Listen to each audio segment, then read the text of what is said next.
right. You are all welcome to Sports Arena, your favorite sports program. And my name is Derek Alfia, your regular host.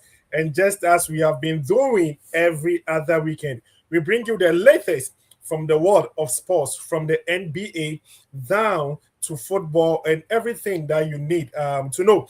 And today, joining me are Vincent and Tim Sarkodie, who's going to bring us the latest news from the world of NBA. Kweku today, Mr. Hayford is also with us. And as the show progresses, we're going to have Felix Mafo of Adakwa and George Entry join us. Thank you for joining us on Sports Arena on NUGS-CHINA Radio. You can call a friend to call another friend. The Sports Arena is live. If you are live on the YouTube, you like our video, you share, then you subscribe. Share the link, share the link, share the link. If you are not sharing the link, if you not share the link, if not done well. So make sure you share the link to reach someone else. Kweku. Derek, can you hear me? Yeah, I can hear you loud and clear. Kweku, how are you doing? I'm fine, thank you. How about you, please? I'm also fine. I'm also fine, Kweku. I'm also fine. How was, you know, how's your weekend been? I wouldn't say how's because you're still in the weekend. How's your weekend been? Not too bad. Not too bad. By the Okay. grace of God, Okay. there is a gift of life. Yesterday was a bit stressful. Today, we've had enough rest. Mm-hmm. Has something to eat by the grace of God. And then we are here to do what we do best and what we love the most. Talk about football, sports, athletics, whatsoever there is to be spoken about. That is why we are here today. Thank you so much. Okay. Thank you very much, Kweku, today. But before we begin today's show, we are going to dedicate the show to one of our members. Today is the birthday. No, sorry, it was actually yesterday. Yesterday was the birthday, Yesterday, yeah, yeah, yeah. of Vincent in Team Sarkodie Boski. I mean, Boski. yeah, I mean, man, Boski. Boski celebrated his birthday yesterday. And from all of us at Sports Arena, Milks China, we wish you a happy birthday. Well, Boski, has been part of the story from day one, Yeah, yeah. From the beginning. right from the beginning, Yeah, right from the beginning. Charlie. Yeah, Boski, from the first day that we started Sports Be Arena. sure. Very Yeah, true. yeah, Very true. Bosky has been with us presenting the foreign news, you know, the NBA. Yeah. Like Bosky, he's I don't know the word to describe him, but then Boski is Dominic Sobotlai, the most versatile sports pundit in Nooks. oh, Nooks okay, China. Let me put it that his way. topics almost like Yeah, yeah. versatile. Yeah, he'll give you presentation, analysis, football, NBA, Everywhere. yeah, Everywhere. tennis, wrestling. What again? Badminton. Badminton. Rugby. Yeah. NFL. Everything. NFL, yeah, thank you very much. Yeah. All right. So Bravo. from all of us at our sports arena, we wish Boski a happy birthday. Yeah. And the Happy message is birthday. coming from Gifty Boating on our YouTube. Is she's saying belated happy birthday, Vincent. Yeah. God bless you so much. God bless you. God bless you. So today's show will be dedicated to Vincent in Team Sarkodie Boski. Birthday boy. On Semba Kumino. Um, the first thing is to give thanks to Almighty God. Okay. Without Him, possible. So Yeah. we show gratitude to the Maker Mhm. for giving us another life and entering Okay. into another. We say we are grateful, Lord. Mhm. Also to my family, I say a big thank you to them. Okay. They've supported me all the way, and also to my friends, my colleagues, my fellow panel members. I say thank you too for supporting me throughout this journey. Um, Hmm. it's been how many years now since we started? I think it's been 3 years since we started Sports Arena. I think 3 years. Yeah. Yeah. Yeah, this is our third year. I think we started Yeah. 2023, somewhere in November or so. Yeah. Yeah, Very true. Very true. come along. We've Yeah. been through 3 or 4 administrations of NUGS, and we are Yes. growing strong every day. Yeah. Mm-hmm. All Yeah. right. So that's the birthday boy Boski. Osofo ofada kwenya mba esan ke mane bɔ mpae ma. Kale kwakutu ne bɔ mpae ma wa ebia na ɛno na kɔyɛ ade foforɔ. No, Yeah, you see, yeah, Derek, mpase. Derek, right, Derek. Kwaku.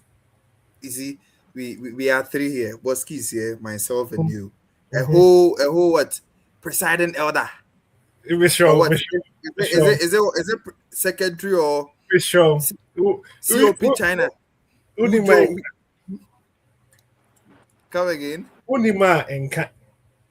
And then Yo, maybe they show presiding elder. menya presiding elder. God willing, this October you'll be ordained in Okay, Guangzhou. so thank you very much, Bosky, the birthday boy. Uh, all right, so we're going straight to the other foreign news, and as we know, the preseason is ongoing. Preseason is ongoing, and yesterday some interesting games, came off. Arsenal, the Premier League champions. Yesterday, they won against Girona in Spain by 4 goals to one. 4 goals to 1. Leverkusen also won their game. Chelsea against Tottenham also came off in Sydney, all the way Sydney, Australia. 10 men Tottenham Hotspur, they beat Chelsea 2-1 to win that trophy after full time. Dortmund also won against Tokyo 1-0. Man City against Inter Milan. That game ended 1-1 after regulatory time, of which Inter won. Inter won on penalties 3-1. United also won against Atletico Madrid 2-1. Real Madrid also drew with Fiorentina. So the teams are still preparing. The various European teams are still preparing. And as you know, Premier League returns this month. The EPL returns this month. Kwebu, are you ready for some club football? Derek, Yeah. I just can't wait for club football to return. Okay. After the World Cup, Mhm. as well, the preseason just started, and I think I've been a bit slow because there is not really much of entertainment when it comes to football. Do you understand? You know how we love football, and then how the kind of joy, how it makes our day, how it even affects it on the other way around, especially your team losing, affecting the days, Mhm. the subsequent days, and all that. So we've missed Premier League, and then hopefully by the I think it's starting at the last week of this month, Yes. and I actually can't wait for the Premier League to start, especially the Friday night's game, which is this United. Mm-hmm. Yeah, I think No, United Arsenal, is Arsenal is kicking off. It's Arsenal. Arsenal. Yeah. Oh, okay. So the Premier League champions will be Yeah. kickstarting the Against Company. There's only way more Premier League champions and come from Masa. And yeah, 7 World Cup. the Premier League champions will be kickstarting the season on Friday, the Exactly. last Friday of the month, and then come on, Yeah. like we can't wait Mhm. for football to be back, for the best Yeah. league to be back actually, and yeah. Okay, we can't wait for the best league to be back actually. Bosky, Derek. what is the latest from NBA? Before we come to football, we discuss the various preseason games as well as the transfer window, which is open. We all know the transfer window is open. Interesting stuff. Yandy Amonde, Vinicius Junior, Bruno Guamarash, a whole lot of names being linked to certain teams. Cody Gakpo is the latest to be linked to Tottenham Hotspur and Roberto De Zerbi. Bradley Bacola tools move is still on for Liverpool. So before we delve into the transfer window in football, Bosky, bring us the latest from NBA. I learned what is his name? LeBron. The king. Yeah, The yeah, king. yeah, yeah. He has left Lakers, right? Yeah, LeBron James has left the Los Angeles Lakers. He spent, let's say, roughly 7 to 8 years in LA, but unfortunately, it has to come to an end, just like every chapter. This should be his fourth team. He started with the Cleveland Cavaliers back in 2003, and he signed with the Miami Heat. Um, and also came back to Cleveland Cavaliers and signed for LA, and now he's in Philadelphia 76ers. He's the king of NBA and one of the GOATs, one of the best players we've ever seen grace the court. Um, there were a lot of speculations before the end of the season that he might retire, he might sign with the Lakers, or he might go elsewhere. But it seems down the line, the relationship with the Los Angeles Lakers broke, and they didn't agree on certain things. And at the end of the day, both of them, both parties um, have to move through different paths. And now, LeBron James is with the Philadelphia 76ers. Um, this is LeBron James, and surprisingly, he's going to earn $8 million over the 2 years he will be signing. He has signed with the Philadelphia 76ers. This is LeBron James that was receiving over 50 million US dollars over the past few seasons, one of the highest paid players, and deservingly so. And right now, he's going to receive a veterans deal that is 4 million for each season. And as LeBron James said, he isn't in for the money right now. He's made a lot of money. He's a billionaire, so it's not just about the money for him. It's about his legacy and still wanting to play, and also family decisions and all that. That influenced him to go or to sign with the Philadelphia 76ers. But others are saying he sees this Philly team as the best team right now to win a chip, to win a ring. And looking at the Philadelphia 76ers, the starting five, I don't think there is any starting five in the NBA right now better than what Philly will be presenting to us in the upcoming season. You have Joel Embiid, a former MVP. The only thing you can say about Joel Embiid is he is not available when he is needed most. He barely plays over 60 games during the playoffs. When he's on the court, Joel Embiid is going to perform. He's going to give his all. But the question is, will he be available? And that's the question that people have been raising about Joel Embiid. A lot of injuries and all that. So hopefully, Joel Embiid will be fit for LeBron James. And they have VJ Edgecombe, one of the best rookies last season. He bought out top five rookie for me, Bar Cooper Flag, and also Kenopo. I think VJ Edgecombe really bought out last season, and he showed his worth. And also, they are bringing in Jalen Brown from the Boston Celtics, a rivalry team. And that deal surprised many of us because we thought if the Celtics are shipping out Jalen Brown, maybe he's going to the West, but he's still staying in the East and just moving right to Philadelphia.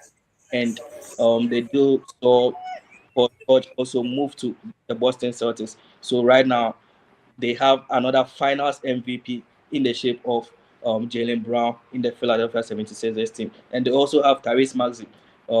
He's been improving year in year out, giving you 25 plus points every night.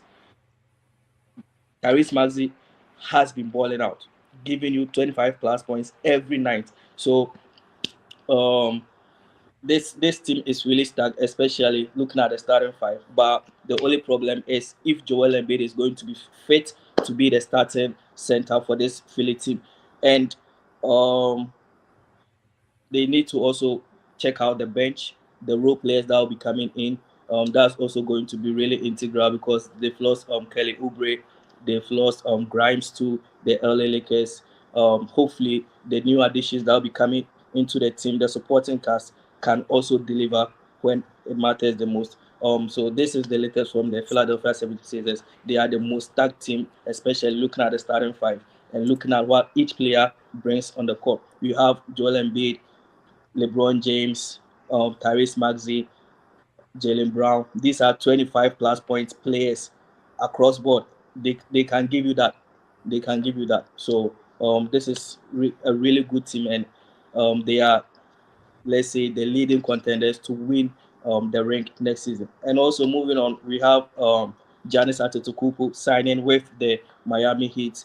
With Giannis being on that team, we are also surprised with the signing of Giannis to Miami Heat because mostly teams don't usually send their players to rivalry teams, especially the East. If there is a good team, let's say Steph Curry in the Golden State Warriors. If the Warriors are trading him, probably they will ship him to the East. They wouldn't send him to Sacramento or LA or let's say Dallas. But this is the situation that we find ourselves in today's game. Giannis Antetokounmpo moving to Miami Heat, partnering with Bam Adebayo.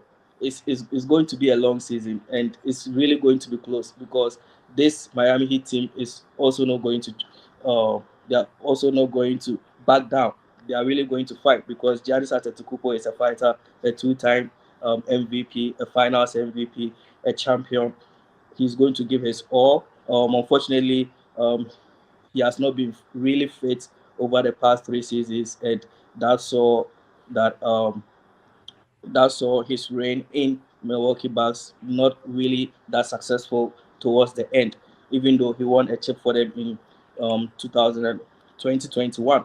But unfortunately, after that, they couldn't have real success because of the injuries that were happening to Giannis Antetokounmpo. Right now, he's moving to Miami Heat with Andrew Wiggins, Damian Mitchell, one of the best defensive teams we can find right now because they are all really good defenders. Bam Adebayo, one of the best defenders in the NBA. Giannis Antetokounmpo, one of the best defenders. Damian Mitchell, one of the best defensive guards you can find in the NBA right now. And also they have Andrew Wiggins there. So the East is going to be really interesting. Looking at what Philly and Miami Heat are doing, and also not forgetting the defending champions, that is the New York Knicks. They still want to reign, and they've not made a lot of noise this offseason, but looking at the core of the team is still there, with the exception of Mitchell Robinson moving to the Boston Celtics. They still have a core of the team there. Their starting five is still intact. The Villanova boys are still there. Jalen Brunson, the Finals MVP, is still there. Carl Anthony Towns is still there. We have Michael Bridges and also Josh Hart. They are still there. So they are also going to make a lot of noise from the East. And now let's move on to the West Coast. Um, I'm kind of disappointed in the Golden State Warriors because initially there were rumors that they were also in for LeBron James, but uh, couldn't materialize. And even Draymond Green opted out of his contract so that there will be cap space to sign LeBron James, but unfortunately that didn't happen. So Draymond Green is also signing another 1 year with the Golden State Warriors for roughly 27 million USD. Um, they are the only team that have not made any acquisition this offseason, and Steph Curry is not getting any younger. Um, he needs to win now. They have a good team. Jimmy Butler is still around, but unfortunately, he's going to miss majority of the season due to ACL that he had. Is it in February or January? So he's going to miss majority of next season. We have Kristaps Porzingis, good player on any day. On a good day, he's going to give you 20 plus points. We have Draymond Green there, good defensively, but they still need another star.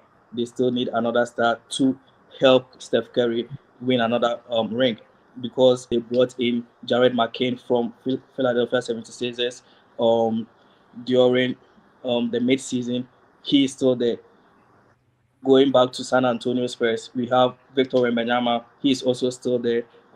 They brought in Tobias Harris from the Detroit Pistons, and um, Wembanyama has signed a new max deal with the San Antonio Spurs for 5 years. So they are not going anywhere. So if the Warriors want to really win a ring, they need to make deals. They need to sign another superstar.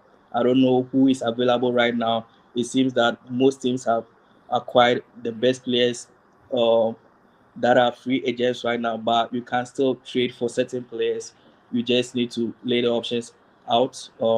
Your first round picks, your second round picks, swap deals, and also the players that you have. Due to some reasons, they are not willing to trade Pozemski, and a lot of Warriors fans still don't understand why. So with that, they missed out on a lot of deals. The Los Angeles Lakers, unfortunately, LeBron James is not with them anymore. They've signed Kessler from the Utah Jazz. He's going to be the starting center for them. DeAndre Ayton has left. DeAndre Ayton has left the Los Angeles Lakers. So right now, Walker Kessler is going to be the leading center for the Los Angeles Lakers. They have Austin Reeves there. They signed him to a new deal. Luka Doncic is still there. So people were saying that, oh, why is it that the Los Angeles Lakers they are turning into a white team because their core players, the players that are going to lead the team are all whites, and people think that you still need other races in there, like the black race in there, to win a chip. But we will see what happens.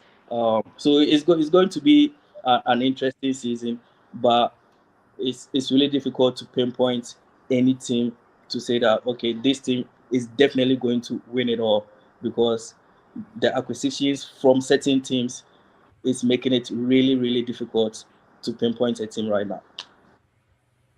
Okay, okay. Bosky, you were talking about LeBron James moving and citing family issues as one of his reasons for moving. But then I wanted to know, did he move with his son? Because he was playing with his son, so I wanted to know if he's moving for family reasons. Did he go with his son? The first father son deal, he didn't move with the son. I don't know what is going to happen with the son if he's still going to be with the LA Lakers.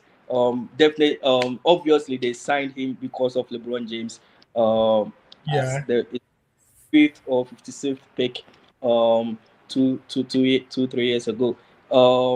I doubt the Philadelphia 76ers are going to sign Bronny James, but I don't think I think he's definitely going to stay with the Lakers for this season. Maybe after next season, then they'll figure something out. But I don't think he's going to join LeBron James in Philly Okay, you don't think he's going to join his father in Philly? because All right. um he also needs to create his own path. It shouldn't be like I'm just following my dad because people were saying, "Oh, he's in the league because of his dad." It can Yes, be it can be true, but you have to also show your world how good you are. he has to build something for himself. We have He to see has to that. He was there not because of his dad, yeah, but he deserves a place in the team. play basketball, and I'm really good at it. So I think it will be better for him if he stays with the Lakers or move to a different team other than the Philadelphia 76ers. Okay, so even if he should move, he shouldn't move to where his dad has just signed, right? Yeah, I don't think it's a good idea for him. I don't think it's a good idea, and I don't think it would be a good deal for him to sign with the Philadelphia 76ers. And also he needs game time. Um, the Lakers didn't offer him that much.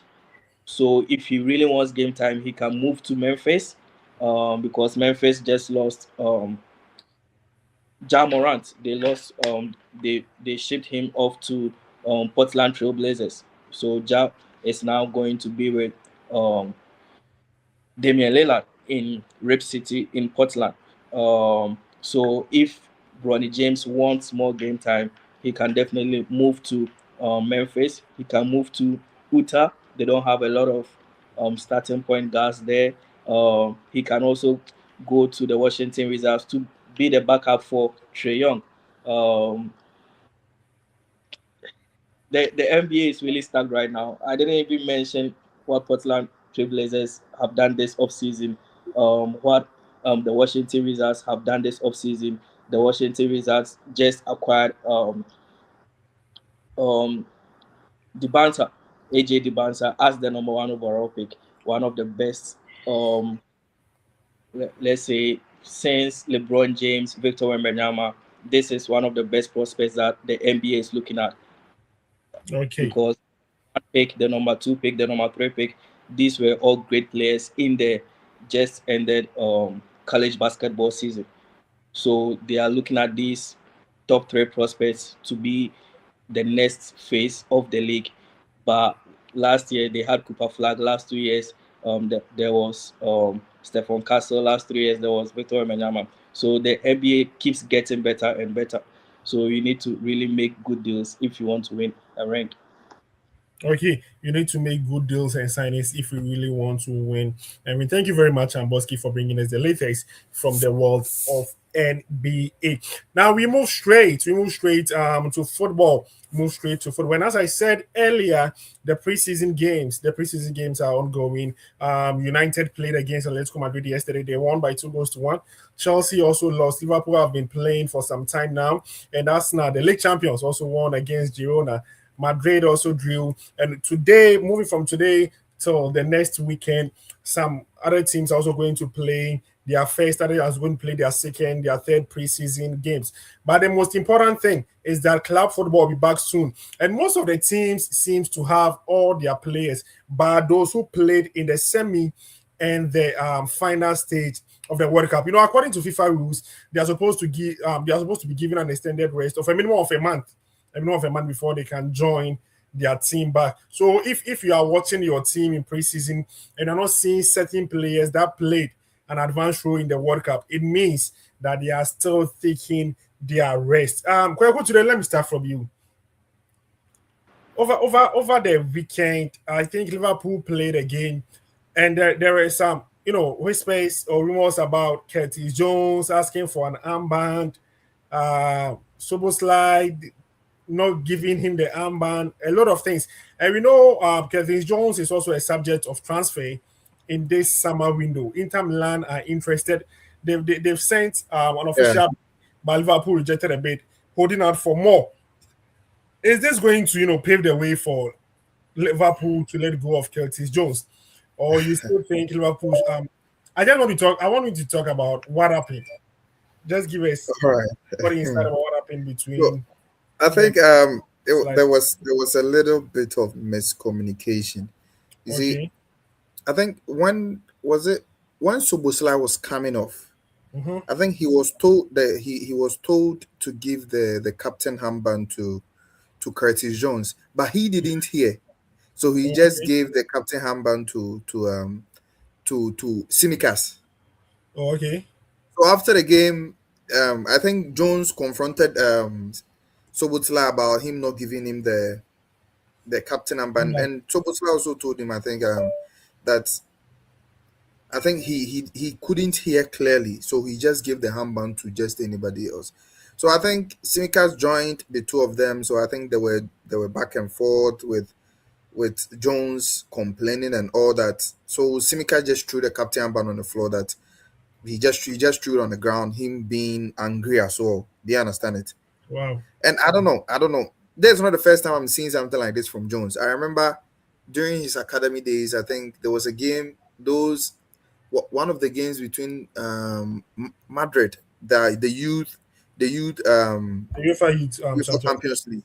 Yeah, where he was telling Harvey Elliott that he should keep quiet, that he's the captain, and then he's mourning too much, like something like that. Oh, Do you wow. understand? I don't know. I think that part of him, I think, is something he's a very good player, no doubt. One of the most technical players in the current Liverpool setup. Mm-hmm. Like his ability on the ball, the way he's able to retain, he's very good. He's a very good player. He has 1 year left on his contract, which I don't know. He's looking for more money, but then Liverpool also are also withholding, and then so there is a bit of to and fro with regards to his contract. And Inter too on the sidelines, I think they've had a bid rejected. So Liverpool too are open to sell though, but then they are looking at 45 to 50 million, I think. But I With think the last with a year left on his contract, Curtis Jones, you are looking at 45 to 50. ah Well, Derek, what was the latest bid Inter submitted? is it about 35? Is it 35 to 40? Liverpool rejected it. No, no, no, no, no, no, no, no. You should take the money. Derek, he's young and he's good, Derek. It's He's not as if young. yes. No, wait. Who today? He's Mhm. young. He's good. He has just a year left on his contract. Yeah, There's not, in quotes. Okay, let me use love. There's not even a Showbo slide who has a year left on his contract. I This get guy you. I get knows you, he's not a Derek. guaranteed starter in Liverpool, and you are rejecting 40 million. Hey, Inter for the 40, by tell for pay we more the 40 about Monday. No, no, Liverpool is on Monday, Charlie. Almost almost pay more. If they want him, then they have to pay more. And actually, honestly speaking, I don't want him to leave. Do you understand it? I really Okay. do not want him to leave. I'm not gonna lie. I really hope he extends his contract. If he doesn't, then I think they have to sell him this summer. If he doesn't, I think 45 should be okay. I think 45. I'm pretty sure Inter is going to come back again. Mm-hmm. They are going to come back again. I'm hoping that at least 45 should be okay to secure the signing of Curtis Jones. He's an academy boy. Hopefully, I personally I wish he stayed, but then you cannot take the business part of football away. Do you understand? Just because he's an academy boy doesn't mean he has to just take any contract at all. It's business, and since he's an employee of the club, he needs to also put himself first, and then hopefully gets the contract he wants. And if the club doesn't see him fit for that contract, simple, you let him go. But I hope that a compromise will be reached where let's 45 million should be okay. I think Derek. Hmm. Derek, he's young. Do you understand it? You keep emphasizing on the he's young, he's young. You He's don't know young, Derek, and he's not a bad player. In this market, like yes, you say, but there is only 1 year left. Yes, I get it, but then like 40, right now, 45 million is not even money anymore in the football transfer window. 45 Mhm. million. Nah, come on. 45 million is no brainer, Derek. I think a compromise should be reached. Like I'm just hoping Inter comes in again for with a return bid. At least 40, 45. Yeah, 45, it's okay. It's okay. Okay. So 40, 45 is okay. Kweku today is still on Liverpool. The latest to be linked to a move away is our very own Dutch winger, Cody Gakpo. Cody Gakpo. Cody Gakpo has been linked to space. But I want to know, is that move dependent on Bradley Bacola moving to Merseyside? I don't think so, Derek.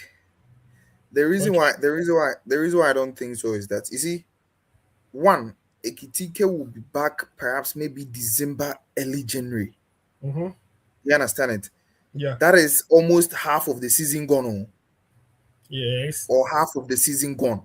Do you understand it? Gapo is an established player in the Liverpool setup in the Premier League.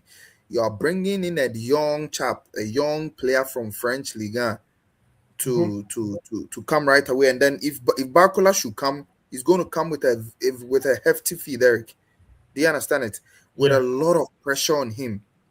You need the likes of Gapo, where okay, sometimes you'll be able to bench Barcola and then play Gapo so that the pressure will be taken off a little bit.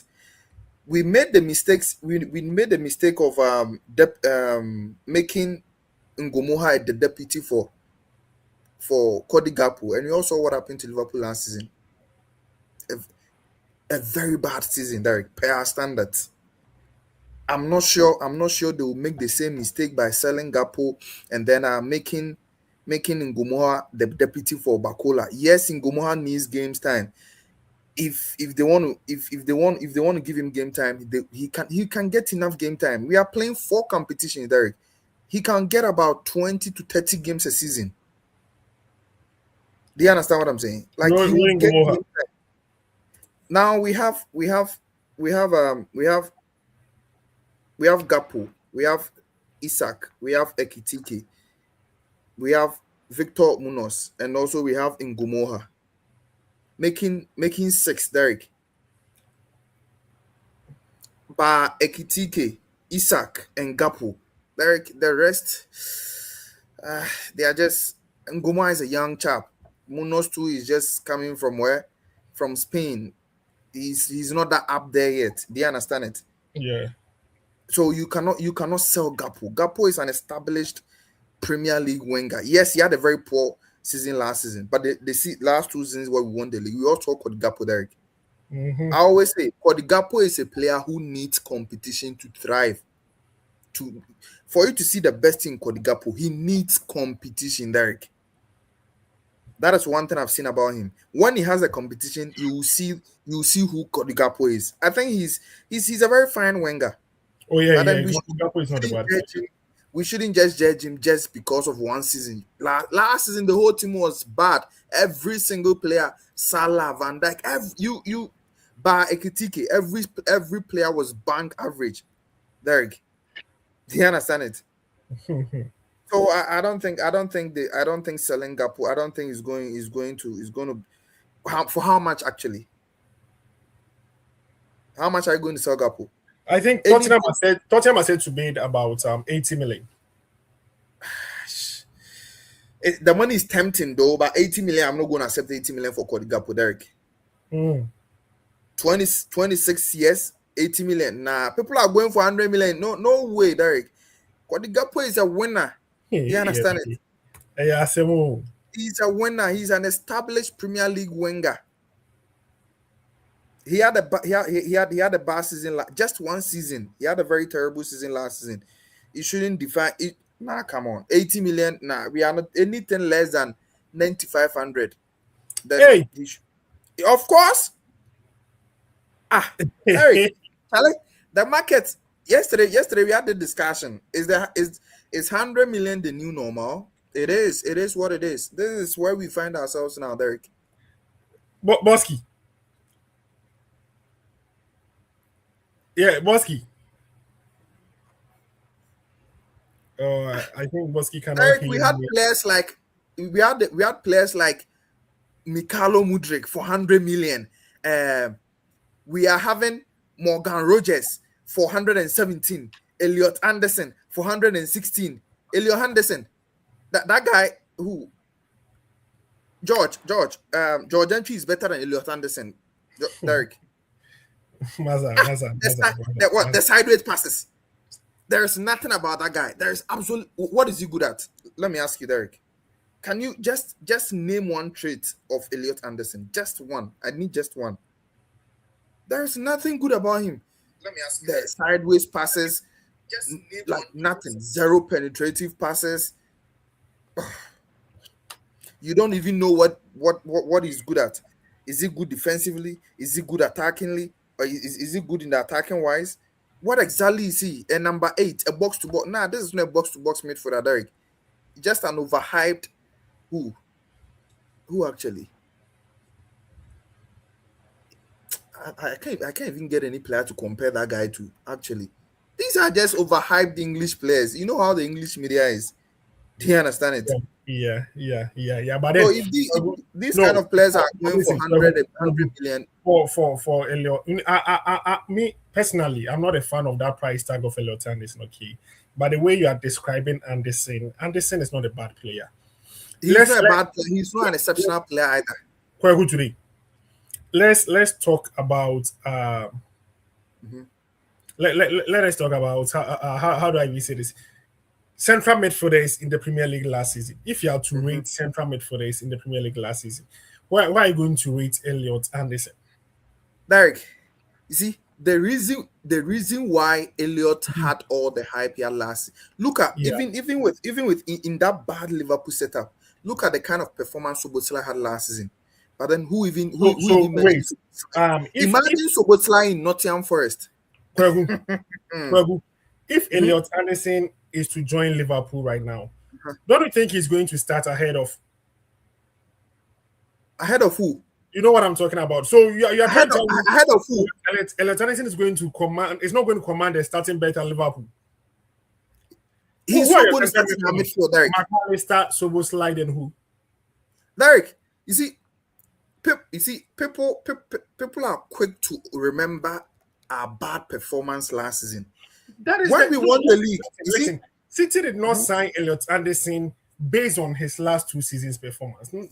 Derek, City has made bad signings before. We all saw what happened to Jack Grealish. Come on. We know.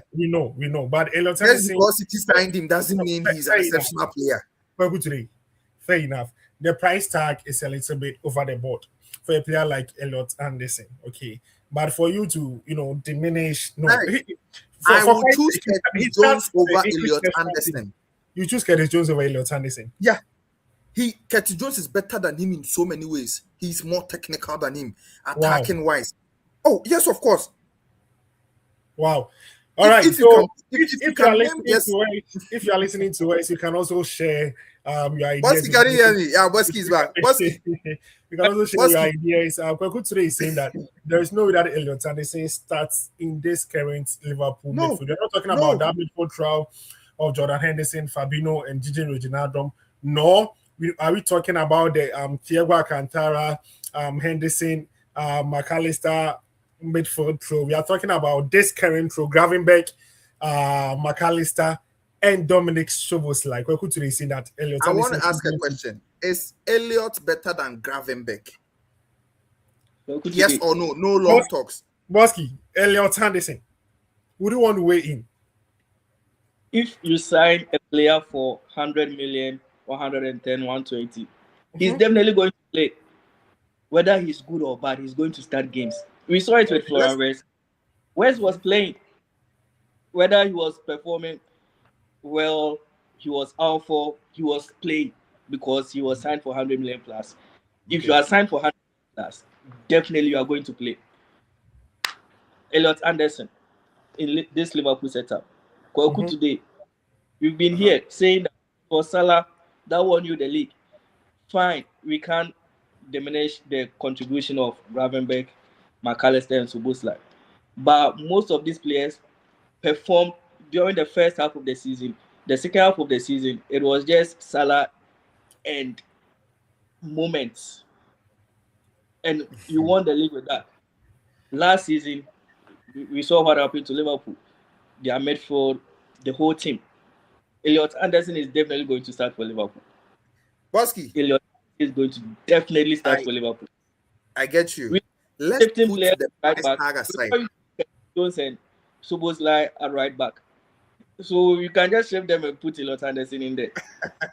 So meaning you want to put Szoboszlai at right back just to accommodate Elliot Anderson. If you have signed Elliot Anderson for 170 million pounds, Szoboszlai will play right back. Definitely. Boski, let's put the price tag aside.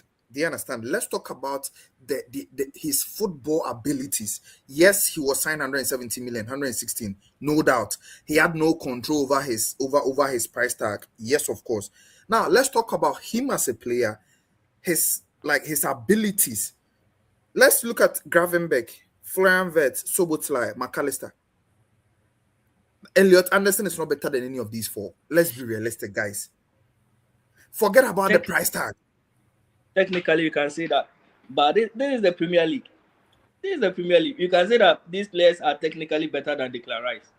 But overall, you can't say that if Declan Rice is coming to this Liverpool team, he's not going to start. Elliot Anderson is going to start. He's going to start ahead of McAllister. He's going to start ahead of Gravenberch. Whether at the 6th position or at the number 8 position, Elliot Anderson is going to start. Look at how he plays. Like the intensity and what he brings into the game. He has good pass range. He has a really good pass range. And people have not noticed that he's good on the ball. He can dribble through spaces. We've seen Anderson. Definitely he's going to start. Definitely. I don't care whether it's Boski, talking about his passing, we've projected something on our screen. This Elliot Anderson stats for last season. He had the most touches in the EPL last season, 3,323. Most possession won, 204. For a defensive midfield, I think that's quite an impressive stat. That's the bar. That's the bar. And this was him in a poor team. Nottingham Forest, who were nearly relegated. Really, really poor last season. They didn't even their own standards that they set in the previous seasons. So definitely he performed with Morgan Gibbs White. They were their best players and they showed it in games. They won games for Nottingham Forest to help them stay in the league last season. So Elliot Anderson is not a bad player. You can say, okay, let's forget about the price tag and all that. But he's a good player and he's not worth 117. But if he's going into any of the top teams, he's going to start. he's going to start for all these teams. Is it going to He's start going. based on his ability or because of He's his going price? to start based on his ability, not the price tag. He's going to start based on his ability. Based on ability. Top 6, the top 15, the top 10, the top 20. He's going to start for every single team. Elliot Anderson is going to start for every Premier League team. Okay. So that is Bosky. Elliot Anderson is going to start for every Premier League team. Now, talking about the arrival of Elliot Anderson to Manchester City, it makes their midfield more competitive. You know, one reason Arsenal won the league last season was how competitive their team was and how stacked they were, especially in that midfield, that CM to attacking role. Now, with the arrival of Elliot Anderson, City have CDMs and CMs in the likes of Rodri, who is also a subject of transfer to Real Madrid. Elliot Anderson himself, Tijani Rignes is there. There is also Mateo Kovacic, who is still around, and Nico Gonzalez, who was signed last season to complement the injury to Rodri. So currently, City have 5 world-class midfielders: Anderson, Rodri, Kovacic, Tijani Rignes, and Nico Gonzalez. But knowing Enzo Maresca is going to play for at most 2 of these players. There have been rumors linking Tijani Rignes away from the club. And Rignes, let us discuss Tijani Rignes. He started the season very, very well for Man City last season when he moved from AC Milan. But along the way, we could see that Tijani was struggling. What went wrong? Bosky, You know, was it the intensity of the Premier League that caught up with Rignes or what? Man City started the season quite well. We saw Tijani getting goals, and Kweku today was here. What a player! What a player! Yeah. I remember quite well. Kweku today was really signed a player. Hey, he's still not a bad player, guys. I think the intensity caught up with him. You know, the Italian Serie A has been down for a couple of years now. So if you are moving into the Premier League from the Serie A, you really need to up your game. It's not a joke. The intensity the Premier League is really high. And also Pep Guardiola, once you don't perform 1-2 games, you are on the bench, and you can be on the bench for you not even see you don't see the foot. You don't go see the photo. Like Ubet Nanche, that's Pep Guardiola. And once you can play for 3 months, once you lose the form, you are going to sit on the bench. And it didn't quite help him. Sometimes these players, if they are not even performing to the best of their ability, they still need that consistency, and also the trust from the manager to pick up. Just go out, be yourself, play your game. Eventually, it's going to work out. But Pep Guardiola is not that kind of manager. If it doesn't work out, he needs results. He's going to bench you, and that caught up with Tijani Rangers, and it didn't help him. Okay. So Tijani Rignes, as I said, is a subject of a move away from Manchester City. Some Italian clubs have already shown interest. Juventus, showing interest in Tijani Rignes. Felix, you are welcome.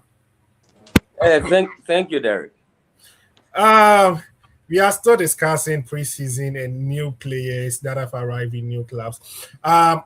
Karim Adeyemi made his debut for Barcelona over the weekend. I think we discussed Adeyemi when he moved to Barca. We discussed Adeyemi and we were talking about. Oh, why are you laughing? We were talking about what he was going to bring on board to this Barcelona team, and it seems most of you are saying that Adeyemi asked nothing to this Barca team. He's not going there as a starter. He's just going there to complement the team. And after he made his debut for Barcelona, Hansi Flick was asked. He said, in simple terms, it wasn't good, but he can do better with a player of his caliber or the talent that he possesses. Felix, are we judging Adeyemi too soon? Or you think Adeyemi and where they be making? I believe the first question we should be asking: why did Hansi Flick ask for Adeyemi? Okay. What did he need from him? Mm-hmm. I think that's what we're going to. The answers to these questions will help us see whether he's going to fit in that Barca lineup or not. I looked at the whole Barca thing, and you remember I told you the last time they have a lot of players with the same skill set. Yeah. Because of this, yesterday he had to start on the right side Yeah. Yeah. where Lamine Yamal Yamal normally plays. plays. That's where he started, and it was bad. It was bad. That's the thing. That's the problem. I simply ask myself every time, if Barcelona needed a player who could just simply run with the football, they could have just simply stuck with Marcus Rashford. But then they keep on buying this player, that player, and it's something. I watched highlights of his game, and I believe he's still young. He'll grow. He's been in the game for quite some time. It makes people think that Adeyemi is a veteran in the game, though. He's still learning. I think he's learning his craft. He would learn, but it will take time. It will take time. And in Spain, he would be able to do well in Spain. Last time I was looking at some of these players who went into the Spanish La Liga who had time. You look at some of them and you think, no, if he was elsewhere, like the Premier League where the scrutiny is very high, Yeah. he would not survive it. But out here, you have enough time because the intensity is not there like that. And the league is basically being played by two clubs. Yeah. These two clubs will haggle it out until the end of the season. So whether you perform or not would not show unless you are playing against Barca, unless you are playing against Real Madrid. So for Karim Adeyemi, I think he will have a lot of matches to improve. If he was in a different football club, I would say he would suffer. But at Barcelona, in the type of league that he's going to play in, he would have enough time. He would have enough chances. A lot of people say Marcus Rashford's time at Barcelona wasn't that good, wasn't entirely forthcoming. But if you look at his statistics, you think he did quite well. Because last season he had more than 25 goals and assists. Yeah. Yeah, I think so. But then, still, people think Marcus Rashford didn't do well, right? But he had the stats to back it up. So looking at a player like Karim Adeyemi, who likes to run off the ball, who likes to run with the ball, I believe in time he will have the numbers to back his performances at Barcelona, whether good or bad. He will have numbers to actually back his improvement. And then he's a Barcelona player now. He's not a lone player. They can't simply wake up one day and say, we are shipping you out of the club like they did to Marcus Rashford. So they would have to watch him improve. They don't have a choice. They would have to watch Karim Adeyemi improve in the team. And I believe he can, if he's given the chance to play. That's the problem. Would he get the chance to play and improve? If he's coming off the bench every now and then, if every now and then he's being subbed out, if he's only been allowed to play the Copa del Rey matches, would Karim Adeyemi improve like we are saying he would? Because I don't see Karim Adeyemi starting in front of Lamine Yamal, or maybe Rafinha, or Ferran Torres, or all the other Barca boys who are academy boys. I don't see him starting in front of them. And I don't see him starting in front of the poster boy, their new big signing, Anthony Gordon. He's not starting in front of him. So how is he going to start? He's only going to start if one of those players are injured. And that limits your ability to improve. Playing with the team so many times gives you the opportunity to learn how the pattern of play goes. How do they play? Where should I be? When this person is here, where would I have to run to? And that's something that he will have to learn as he plays. And as of now, I don't see him starting every match. I don't even see him starting 30% of the match, or maybe 50%. Okay, I don't see him starting 50% of the match, realistically. Yeah, because unless maybe there is an injury, I don't see him being in the starting lineup. If this were Marcus Rashford's, these were his stats in the La Liga. Only in the La Liga, right? Because in the Champions League he did quite well. Yeah. In the Champions League he did quite well. 32 games with 15 goals and assists. In the Premier League, maybe they would say he didn't do well, but here you look at his Champions League stats too, you'd see that yes, Marcus Rashford also did very well there. That is the problem. Can Adeyemi handle the pressure? Because for him, he doesn't have a team to run to. He would have to stay at Barca And if he's going to rot, he will rot. That's a problem. So I hope that he's given enough chances to improve. And I know he will improve. We've seen him at Dortmund. We've seen him weave some magic, his magic wand, sometimes, but not all the time. So maybe yesterday was some part of all the time that he didn't get to weave his magic wand. Maybe his performances would improve and then he will do well. Let's hope. For his own sake, let's hope he does well. Okay, so talking about players who made their debut for their new clubs, Manchester United fans seems really impressed with the performance of Andre Santos. Yes. After yesterday's game. Hey, you didn't let me finish in bro. Yes. Hey, I'm telling you. I want the guy, and we did. Please keep on with the question. Kwaku today was Oh, yesterday I saw him. It wasn't just him. Mason Mount seemed like a new signing. It was so and good looking at Mason Mount. Yesterday, Mason Mount was so good on the pitch. MM7, Mason Mount. Yeah, yesterday he was so good. I just hope that he carries that. And Andre Santos, for me, I thought he would be one of those eights who will come in for when other players are not playing or come in the second half and change games. But I saw what he could offer the team. And that brings me to a problem. Messi started the match yesterday for Inter Miami. Okay. Kobe Menu. That's my problem. Kobe Menu, who didn't start a World Cup game. Who didn't even come in to play in a World Cup game. Thinks he should still be enjoying holidays. That's his problem.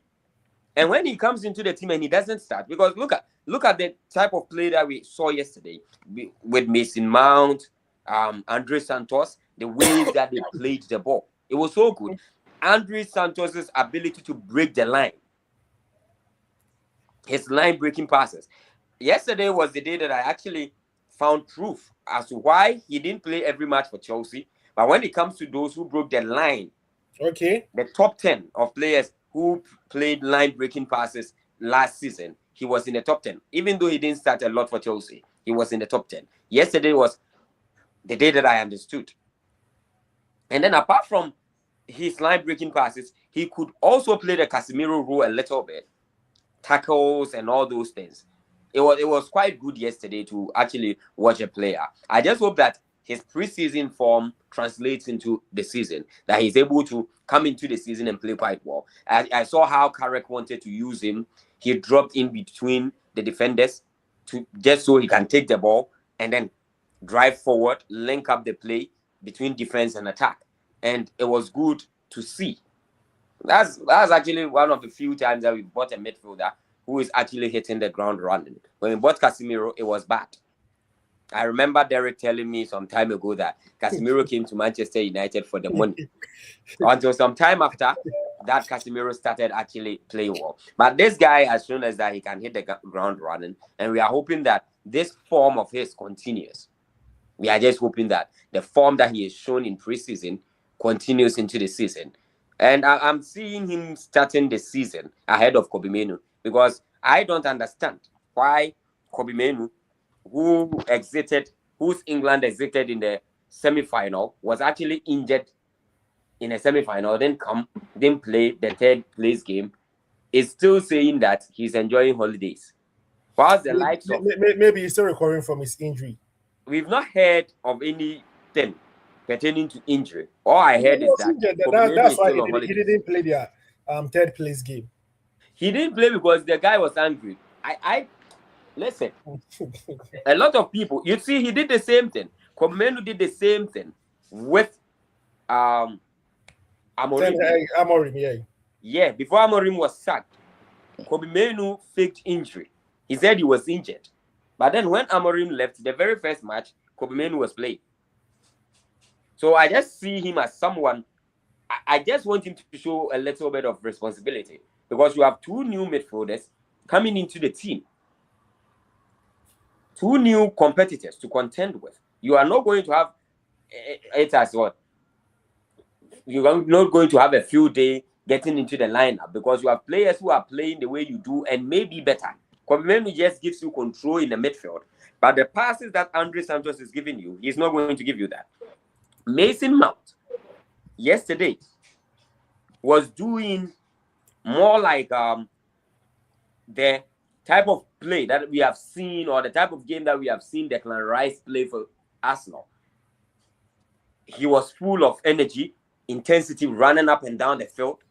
You get me? So if you are staying in the house and you are waiting, you are just saying, oh, okay, we are waiting. We went for the World Cup. Whilst the likes of Lionel Messi, who played all the way to the final game and played about 3 of their games, went to extra time, 120 minutes. He played all through the games, and he's there, he's playing.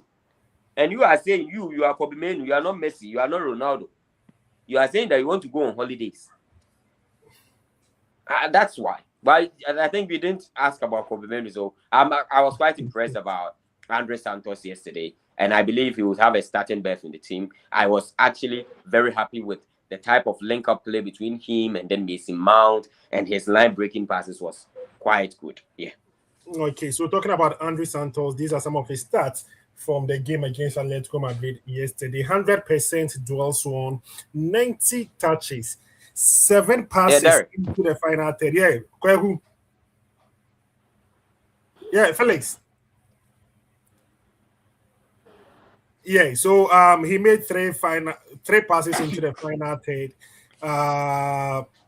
7 passes into the final third, 3 interceptions, 2 tackles won, 3 recoveries, 33 carries, and 93% pass accuracy. That was Andre Santos against Atletico Madrid yesterday. Such an impressive performance from the Brazilian lad. Are Chelsea going to regret the sale of Andre Santos? We live to see. So talking about United, now, I don't know, will you guys still go in for another midfielder? Because we just discussed the current midfield options for Manchester City. Now, United have options. Andre Santos, Yuri Tielemans, Mason Mount, Kobe Manu. Who are you? Manuel Ugarte. Manuel Ugarte is still there. Oh, okay. What's the age? I'd even forgotten about him all. So these are the 5 players, 5 midfielders for Manchester United going into the 2026-2027 season. Today? Oh no. I think 5 is not enough, Derek. Oh really? Yeah, they'll be playing 4 competitions. 2 best stats. Oh, but so I think 5. Derek, I think they still need 1 more 6. Yeah. Oh, okay.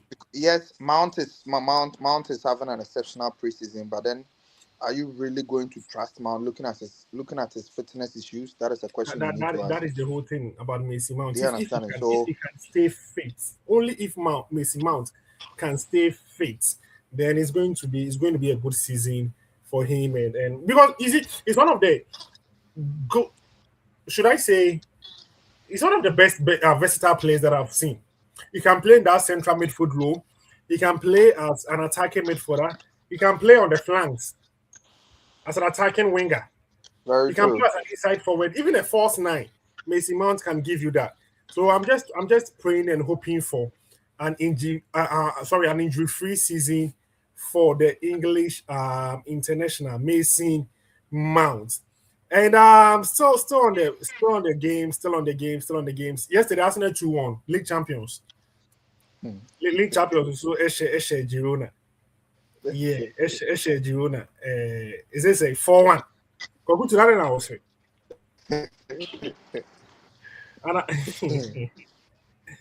I also do Arsenal same so the Miami come out. Oh no. Oh, we cannot talk about it. No problem. The way you are emphasizing on the league champions, I like that. Oh no, that's the new title. And I league champion. I want a league champion. Oh, that be. Oh no. It is what I say. No problem. Oh, me, I have no problem with you. Emphasizing on the title league. You can't. Even if you have, I don't care. Even if you have, I don't care. So Arsenal played Girona in Spain and they won 4 goals to 1, 4-1, 4-1, 4-1, 4-1 for the Gunners. Goals from Kai Havertz, Christos Solis, Max Doman, and Gabriel Jesus. I don't know, Kweku, did you watch the game? Uh, I, I think I was.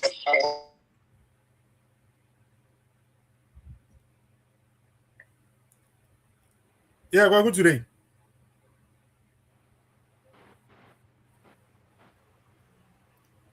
Okay, so talking about Arsenal's game against Girona Can you yesterday. hear me there? Yeah, Kweku, I can hear you. All right, Pe- thank you so pe- much. People have started talking about the squad depth that Arsenal have. You know, yesterday's game, Kepa Arrizabalaga started in post. Ben White at right back. Calafiori at left back. Piero Hincapié and Mosquera, Christian Mosquera centre back. Midfield trio of Miles Lewis Kelly, Ethan Waneri, and Kai Havertz. Victor Gyökeres in attack. What do you call him? Christos Solis, the new summer signing. Then Max Dorman. I saw the lineup and I was like, hey, you nyamba you. What can for nyamba you? What the friend say? Gabriel Martinelli, ne friend say Gabriel Megalesh, Omaba, but they didn't take part in that game. Declan Rice, Martin Odegaard, Ebre Eze, Bukayo Saka, Noni Madueke, David Graya, Martin Zubimendi. Did I mention Mikel Merino? About 10 players are even yet to report. And the squad depth is crazy. So yesterday after the game, Mikel Arteta said they are going to be very active in the transfer window. They are going to focus on outgoings as well. They're not going to focus on the incomings. They have to be players who have to leave. Arsenal have already sold Leandro Trossard, and some of the players who may still leave. Gabriel Jesus, he has to leave. Gabriel Martinelli, Asterix, Malent is on the transfer market as well. Fabio Vieira negotiations with Hamburg FZ, well, Hamburg SV, where he spent last season on loan. And there's also talks about Ethan Waneri. Ethan Waneri. Bosky, Ethan Waneri. This boy, what went wrong? What went wrong? We should be asking the Arsenal fans. He was a wonder kid, but unfortunately, we've not seen that progress. He was with this Arsenal team for 2 3 years until last season where you guys shipped him out on loan. He's good, but I think you agree with me that he's not on that level with what's the other kid's name? Max Dorman. Max Bowman. Matt Dorman, right? But Dorman is a better talent than Waneri, no doubt. exactly, I think Waneri might end up like Ansu Fati. Oh no! Come on, Ansu man. Fati pa. Mukoko. Ready. But No. Waneri might not end up as Ansu Fati. Oh, he But is good. it interestingly, no. Maybe Mhm. that Fulham, Brentford, can develop. If he gets to Brighton, um, will really be a good fit for him. But I don't know how much Arsenal want for Waneri right now. If they want to even sell him or even loan him, they are even yet to decide on that. He still has the talent. He just need a little more push to get to the top. But I don't think his ceiling might be um a big 16. You see, the interesting thing is that after the game yesterday, Mikel Arteta made some comments about Ethan Waneri. He said that he is a different boy now. The loan deal, I think, has toughened him up a little bit. And the loan did not work as planned. You know, Deserbi himself requested for Waneri at the Olympic Marseille. And the moment Waneri joined Marseille, Deserbi also resigned. He had a fallout with the team. Deserbi left. So the whole plan of that loan move, was in jeopardy. And the new coach that replaced De Zerbi, I don't know whether he didn't like his style of play or something like that. But I bet you, if Waneri had completed a season under De Zerbi, it would have been a different story. The purpose for the loan would have been achieved. But notwithstanding, he's still not a bad talent. Yesterday, he had a very good game in the central midfield role. And as you said, Arsenal are yet to decide whether to send him on loan or to sell him outright to some of the Premier League clubs are interested. Italian clubs, AC Milan are also interested. But left for me alone, if Arsenal should sell Maneri, there should be a buyback option. A deal like how no wait fellas, why are you shaking your head like that? Nico pass to Como, that kind of thing. Either a buyback or a huge sell on. There should be something like that. You see, Derek. Yeah, fellas. Yeah, that buyback thing. I feel it's not fair, especially with the Nico pass issue that you brought up. You see, you give a player to someone. Like for me personally, I've told you about this before. Nwaneri is a very good player. Yeah. I think he didn't make it at Arsenal because it wasn't because of Max Dallman. No. We've not seen enough of Max Dallman to think that he's better than Nwaneri. He is good. Max Dallman is a very good talent. And I don't think, for me personally, I've not seen enough of Max Dallman to think that no, Max Dallman is a better player than Ethan Nwaneri. Nwaneri has been good. There were times that he used to come in good for Arsenal. He will come in, he will play so well. But I believe at some point in time, Arsenal had so many players who could play the same thing that he was playing, which would have limited his game time. So what did they do? They shipped him up to Marseille, and then, like you said, initially it worked. In his first game, he scored. Yeah. I think he scored in his first game. He was so good. I looked at him. And then I was actually waiting to see his partnership with Mason Greenwood because they play their play is a little bit similar. Their play is a little bit similar. Very so direct. I was thinking that I was waiting to actually see him play with him. But I think it didn't last. The coach changed and the new coach he didn't even have a good time in the team, actually. And the team started receding, their performances dropped for some time. But then I believe Arsenal would need Nwaneri next season. Next season would be tougher than last season. Yeah, no doubt. Tougher in the sense that now you are league champions. You are not someone who is fighting for the league. You are going to have to defend your title. Yeah. And defending something is much harder than actually winning it because everyone is coming after you. Last year, you were going after someone. This year, everyone is coming after you. So you have to look back. And then you need every player. You are playing in the Champions League. You are playing in the League Cup, the FA Cup. You are playing in all those tournaments. And you would need every player. And I think Nwaneri would be one such player that you need. But as whether he stays at Arsenal or he doesn't, all relies on whether he has the patience to wait for his time to come. And he has communicated that he wants to stay. Let him stay. Yeah, he said let him fight for his position. He's good enough to actually play. And then I think he's an attacking midfielder. He's more like a 10 or a winger for me. Yeah. He can play on the wings. He can play as a 10.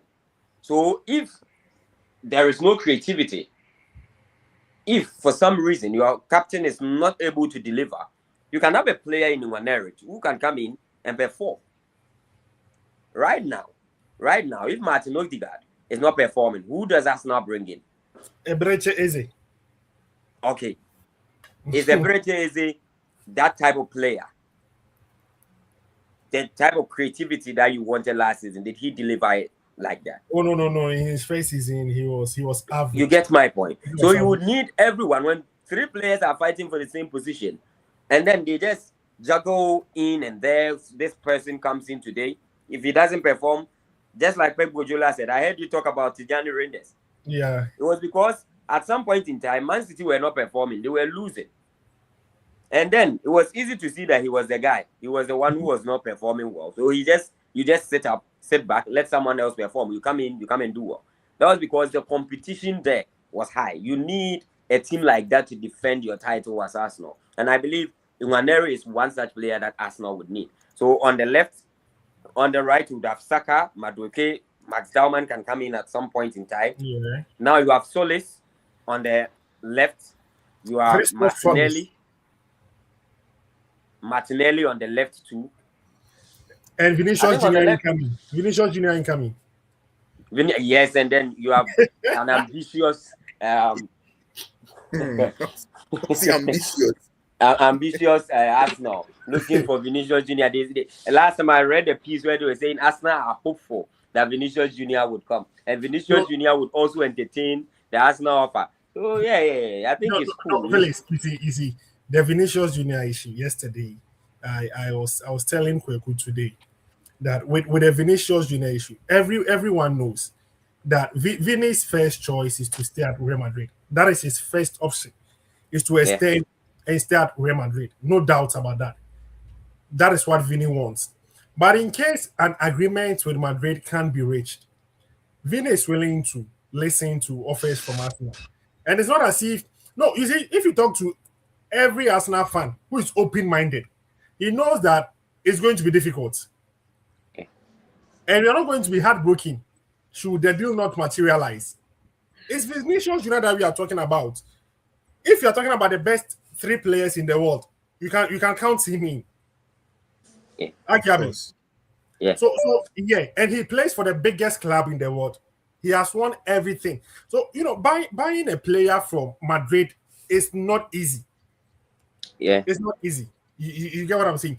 But the advantage that I think Arsenal have is that Madrid is not a player that caves into a player's demand. We've seen them do it with Ronaldo. A whole Ronaldo. Ramos. Even you understand. And the demands that Vini is trying to make at Madrid, they're a little bit outrageous. You have a contract of 1 year, and you want a signing on bonus. Madrid said they've never done that before. Image right is 50-50. You want 80-20 because they've done it for Mbappe. Madrid are saying that they are insisting on that 50-50. The only thing that they can do is to give you a little bit rise on your annual salary. That is from 18, they are taking you above 20. But Vini is more concerned about the signing on bonus and the 80-20 image rights. That is the only hope that I have as an Arsenal fan, that Madrid as a club will not cave into Vini's demands. And if that happens, Arsenal should be there to poach. But I still think the probability of Vini staying at Madrid is higher.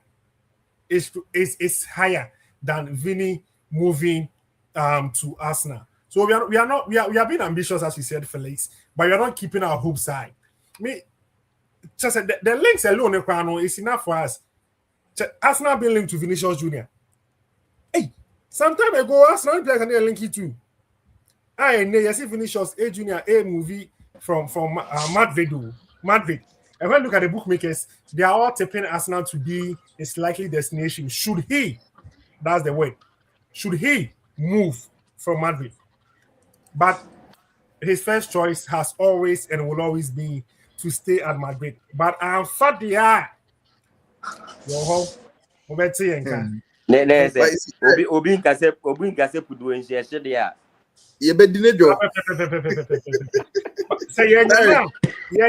will not be heartbroken. Every Arsenal fan knows this. I look at the whole thing. Now listen, the reason I mention ambition a lot. See, Vinicius Junior is a very good player. Like you said, top 5 in the world right now. Right? And the fact that there is no other club looking at Vinicius Junior. Exactly. Only Arsenal. That is the mind that is the mind-blowing part of this whole transfer saga. How is no other club like Bayern, Liverpool, Liverpool are willing to go and pay 150 million for Bacola? Like it does. How? Why are they not looking at Vini? Almost rejection.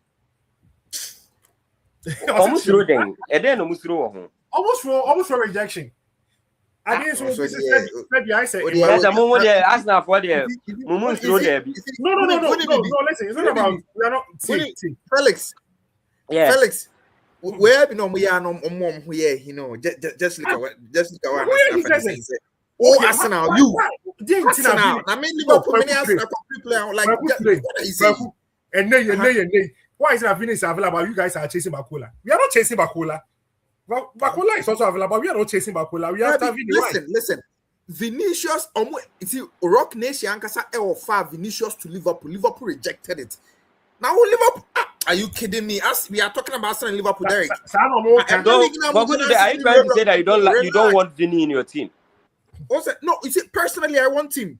So why would the team reject him? You want I have no idea. Ask him. Which outlet reported that? Which credible outlet reported that? Is there any left wing who is better than Vini right now? No one. In Liverpool, that is the mind-blowing aspect of this. So why would your team reject him? Most are Liverpool for be careful, okay? And one thing I'm saying, so after in a young panel, Kodiga putting go more than wingers, so why would you see Vinicius? What's okay? No, listen, what I'm saying is that I'm not. You see, for Liverpool, why them pay Vini? Who doesn't want Vinicius in his team? So I'm saying that story of Rock Nation Edwards and whoever that is in charge, they are saying that they rejected the sign to sign. They rejected the whatever the advances to sign him, and now they are after Bakula, which doesn't make any sense. My kid was saying we were here for the baby. I'm coming. Fabri, I'm coming. Let me. Okay. It's getting interesting. Yeah, but then, I'm just enjoying the transfer links alone. Okay. But Derek, it shows ambition. Yeah. It shows ambition. If Real Madrid should buy Yan Diamande, like they are hearing they would, Vini would come to Arsenal.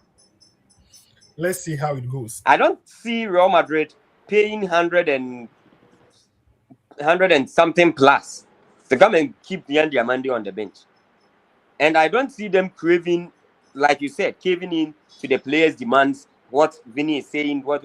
I don't see that. But my problem, that's why I tell you every time, it's not because I think Arsenal has lacked ambition in the past. No. What I'm saying is that if you look at all these teams in the world, some teams are willing to spend £100 million plus for players that are not Vini. But why are they unwilling to just look at the Vini sign? One of the best players in the world right now. But no big team in England is looking at that except Arsenal. That tells me that Arsenal are ambitious. They want to retain the Premier League title. They want to go into the Champions League, go into the final, and actually win it. That's your ambition today. Derek, you can share with me so that I actually want to send it to you. It was from Ben Jacobs. I'm coming. I told you Fabrizio is from Ben Jacobs. Oh, they sent Fabrizio boy. But Ben Jacobs is reliable. Come on. Oh yeah, Ben Jacobs is reliable.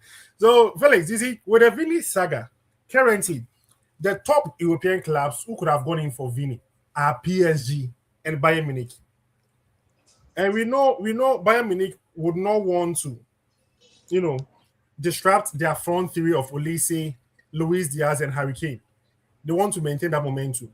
I'm not saying that Luis Diaz is better than Vini, but they think they are okay over there. In the same way, PSG with Kvaratskhelia from that side, they are now even trying to sell Bakola, who also plays a similar role.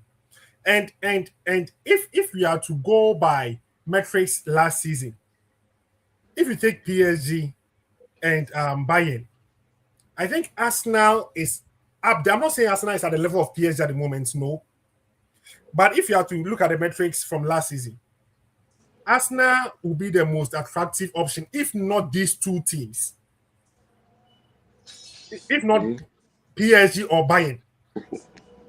If Manchester United had been in Europe consistently for the past 3 years, we all know the pedigree of Manchester United. They would have been there in that. We don't need Europe. Please don't bring us in this one. Don't rope us in. It's between you and Liverpool. We don't need Liverpool for Andonia Irola. What is it? Yes. If Guardiola was to be at City, that one would have been another option. But he said, okay, so you are thinking the coaches. Okay. No, coaches also play a role. Now, Wabobra. Oh, they say Premier League coaches run Wabobra Chateta. Oh, they say Premier League coaches see why? Is it Derek? Oh, okay, Derek. Okay, I understand you. From that point of view, I would understand. Yes, it's a Premier League guy, boy.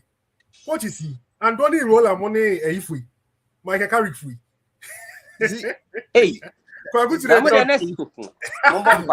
But listen, you've not been able to score or win a match against Michael Carrick yet. Have you? Oh yeah. That's okay, fine. so don't tell me if it comes to who is better. Michael Carrick is better than Arteta because every time he whips. Yeah, Kwaku. This is the reason why sometimes it's so unbearable when it comes to Arsenal fans. No. Listen. Relax. Well, Kwaku today, when we bet when a girl for brother, like, and when I feel like Swakano, and I make sure say we have endured. Tama yenye bino. Mo kan dey ding. That is it. No. Bosky. We saw Liverpool fans. When Liverpool was playing with that Konchesky for we saw them if you ask. Aquilani more time no. Who are even trying Liverpool fans? I said man, I'm okay. We were all here. Oh, I've forgotten the Israelites. Mazi Rodriguez. More time no. How many people? There was this guy from Israel who came to play for them. Benayoun. Oh, Benayoun. Benayoun, yeah. But when club came to Liverpool, Liverpool continue more money attractive no. Then we started seeing Liverpool fans again. Tell me I'm lying. He said yeah, muye O debi masa mobile league mo ho ayen. Oh boy. How did Intia say football club team ATB football club in the fans team mom who here it is Arsenal fans me who be there. Yeah, from who? That is the whole thing. No, listen. When we were understand. Just like what you're doing right now. What do you mean man broso? What do you mean by all of a sudden percent Arsenal or don't hope to Liverpool? Like don't do that. No. Comparison is a thief of joy. You understand what I'm getting it wrong? I've never compared Arsenal to Liverpool, but I'm saying that currently Arsenal as a club and Liverpool as a club, Arsenal is an attractive option than Liverpool currently. Today, no, let's not argue. Make Arsenal. I'm coming. I make reference to PSG and Bayern. What do I say? Me too. Say Bayern and PSG, they are attractive options than Arsenal at the moment, no doubt. But currently, over Englander, say over Englander, Arsenal are attractive in Liverpool. Say very true. That's what I'm saying. I'm not comparing. This is my point. So where did I go wrong? All right, now you see, you are trying to chip in United. You see, let me state this emphatically, Derek. If United decides to go for Vinicius, Arsenal team, you can't compete with them. I'm telling you today. Forget about the league you won. I want you to understand something. Yes, the most attractive team in the Premier League right now is Arsenal. You are the defending champions. Of course, you had an exceptional season last season, even in the Champions League. Yes, but you see, remember where you are coming from. Remember, don't forget who you are. You understand what I'm saying? Who you are? What do you mean by that statement? You see, you are.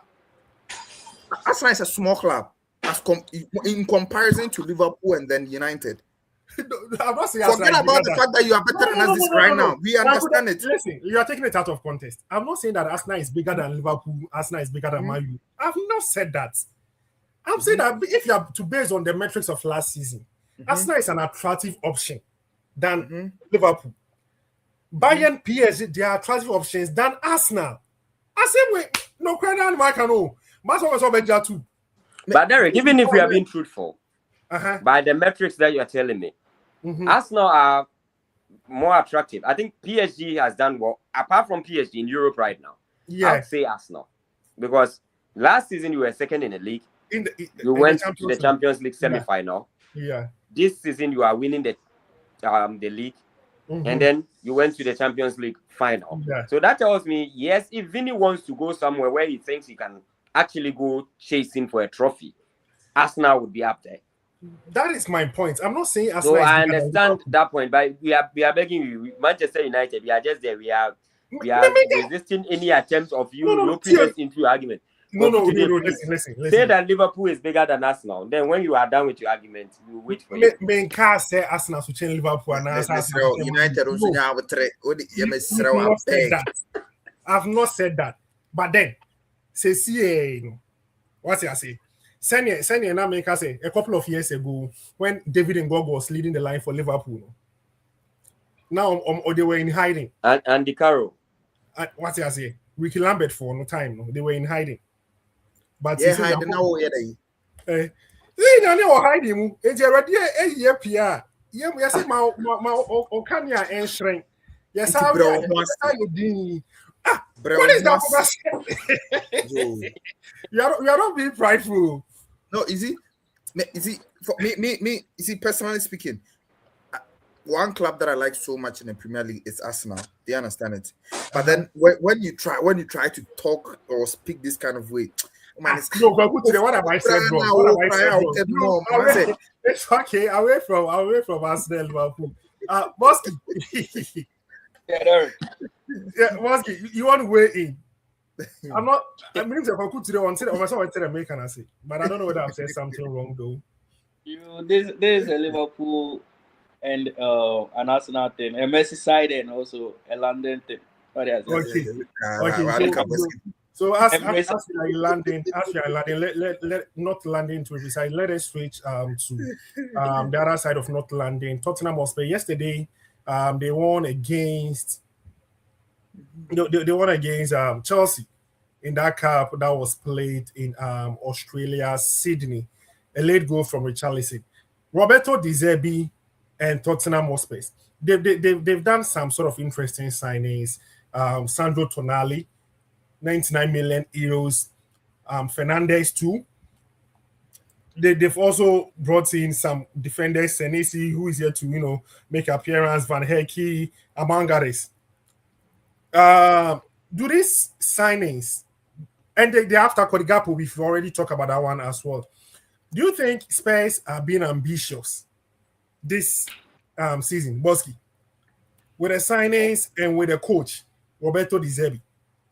Are you going to see a better Spurs next season? Of course, they are being ambitious. They are showing that intent to be at the highest level once again. Sandro Tonali, we've seen what he brings on board. Van Heck, seen how good he is defensively.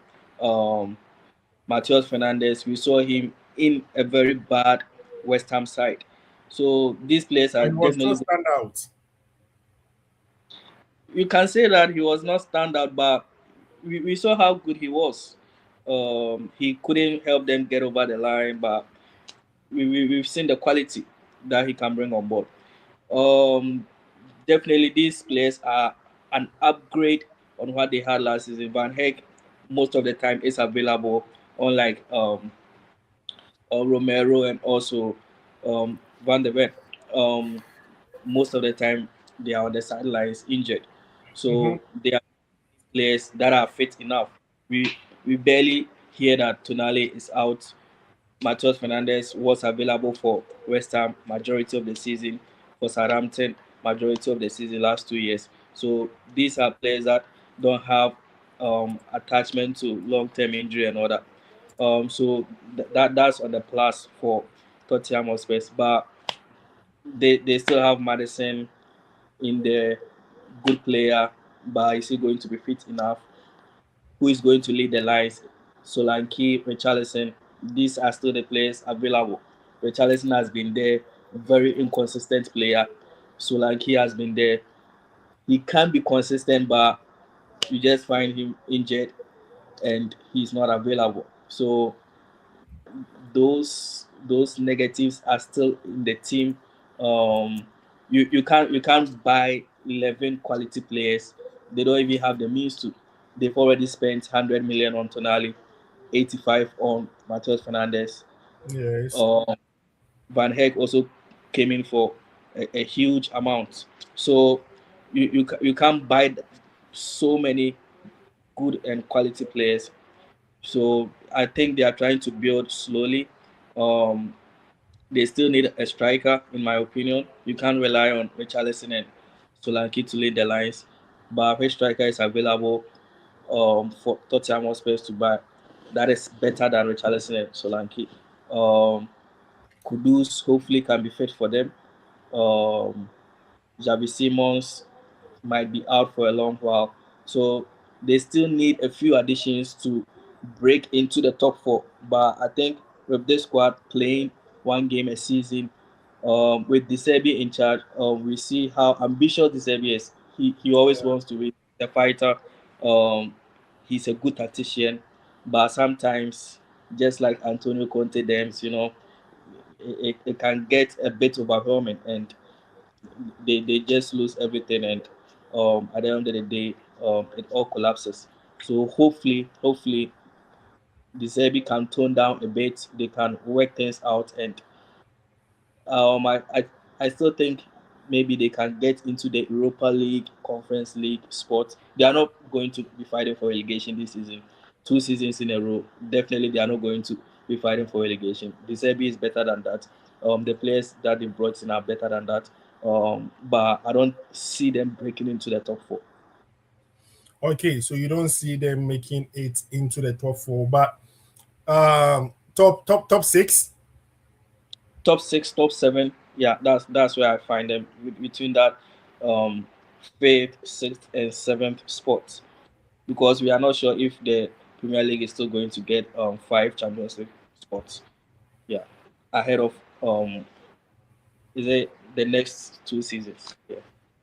Okay. So that is it from Bosky, from the camp of Tottenham Hotspur. So you think they should strengthen in the attacking position if they really want to compete next Yeah. They season? need a striker. They need a striker. They've got two midfielders, solid quality, top-notch players. Madison is coming back. That number 10 role, Javi Simons, as the season progresses, he will be available. Kudus is coming. Um, so they've lost Kolomwani. Kolomwani is going back to Juventus. Yeah. Great. Martin is still available, but they still need a striker. They need a striker. I don't think they can rely on Richarlison and Solanke. They really need a striker. Okay, so Kwaku today. Yeah, Kwaku today. Can you hear me? Derek, can you hear me? Yes, I can hear you, please. Yeah. Okay. So away from Tottenham Hotspur, let us move to Real Madrid. Yesterday, under Jose Mourinho, the second coming of Jose Mourinho, the special one, they drew with Fiorentina, and Fiorentina came from behind. They nearly won that game yesterday against Real Madrid. Jose Mourinho, he put up an interesting lineup. I don't know whether you saw it. He played both Trent and Denzel Dumfries. Yeah. Yeah. Trent as the starting right back, and Dumfries more like the right winger. I don't know. What are we to expect from Real Madrid? Because they've made some sort of interesting signings already with Very the true. arrivals of Bernardo Silva, Brahima Konate, Denzel Dumfries as he made his debut yesterday, and a couple of players. I think looking at the signings so far, I think especially the sign of Bernardo Silva is really going to make them thick in the midfield, bringing that level of press resistance there. Do you understand it? Already there will be Valverde or Trameni there. There will be Bellingham there. Having Bernardo Silva to imagine complementing any of the other two together with Bellingham. I think he's a very good addition. If they are to get Rodri to, I think wow. Even though both of them are in their 30s, but I think they still have about 2 years to go, especially in the Spanish La Liga too, where it's not really that, where the intensity is not really that up there as compared to the Premier League. So I think, and with Konate too there, Dumfries there already have Trent. So I think they so far I'll with not forgetting Endrick too. After an exceptional 6 months at Lyon, he's also back. Now I don't even know what they are going to do to him. Whether he go out on another loan or he's going to be sold. Who knows? Let's he's one of the young chaps who I think will be great, especially if he's to get into any of the top sides where he can play week in week Oh out. yeah, he's Like, one of my favorites actually. yeah, he had a very good season at Lyon. last just the ended season. I think he he deserves somewhere else, not Madrid, because even Rodrigo is not even getting game time. How much more Hendrik Derek? Do you Hmm. understand it? Rodrigo injury. So Hmm. For him, he's done. He's done. I don't know. Perhaps he should go to Saudi or I don't know Qatar. I don't know. He should just go and make the money and just retire from football. But at this point, he's. I saw his is it right or left thigh yesterday, and Derek, it was that bad. you serious, eh? It's serious, Derek. Oh, like Charlie, Yeah, like so ne thigh and then nine shrink like asa ehi asa. Oh, oh, Charlie, it's bad. It's bad. It's rather unfortunate for him. I think at this point, I don't know. Everybody has even forgotten about him right now. Like who? I'm not sure who which top side wants Rodrigo right now, Derek. That would be where the change chacha. hmm. He understand it. Like if you have to go for Rodrigo right now, but then I remember him coming up with Vinicius, and yes, Vinicius. I remember Vinicius is a good player and all that. Rodrigo was also a good player, but then you could see how Rodrigo meant business when he plays. No time for jokes, no time for flags, rainbow flags here and there. No, no, no. He very direct when he's coming at you. He's coming at you. He plays football with so much seriousness, but then due to injuries, we are here even having a different conversation altogether. So I think with Madrid transfers so far, I think they've been exceptional. They've been exceptional. Now Barca is the team to beat. That is it. Would this be their year? And if Vinicius should also leave, how is that even going to look? Especially in the attack. Who? Mhm. Mbappe and who? So they left with Mbappe, then probably the arrival of Yan Diamonde. Brahim Hmm. Diaz is still around. Mastontiano is also around. Yeah, I and think I think Rodrigo recovered from injury. I think they really need Vinicius. They should. Oh yeah. They need him. That's what I'm Because saying. The chances of him staying are very very high. they They shouldn't let that. Yes, Diomande is good. He's a young chap, but yo, Vinicius is Vinicius. Do you understand? He's But a I think two Jose wants a front three of Vini, Mbappe, then Diamondi. solid front three, Derek. This So they one way that they can make up for the Vini exit is maybe to take Mbappe back to the left wing, then sign a center forward. what You center get forward it? are you going to sign? Already they've signed that young Levante forward, Yeah. but But I it's not think going to be a starter. he's likely to be a bench warmer, like something Yeah. like a. I think they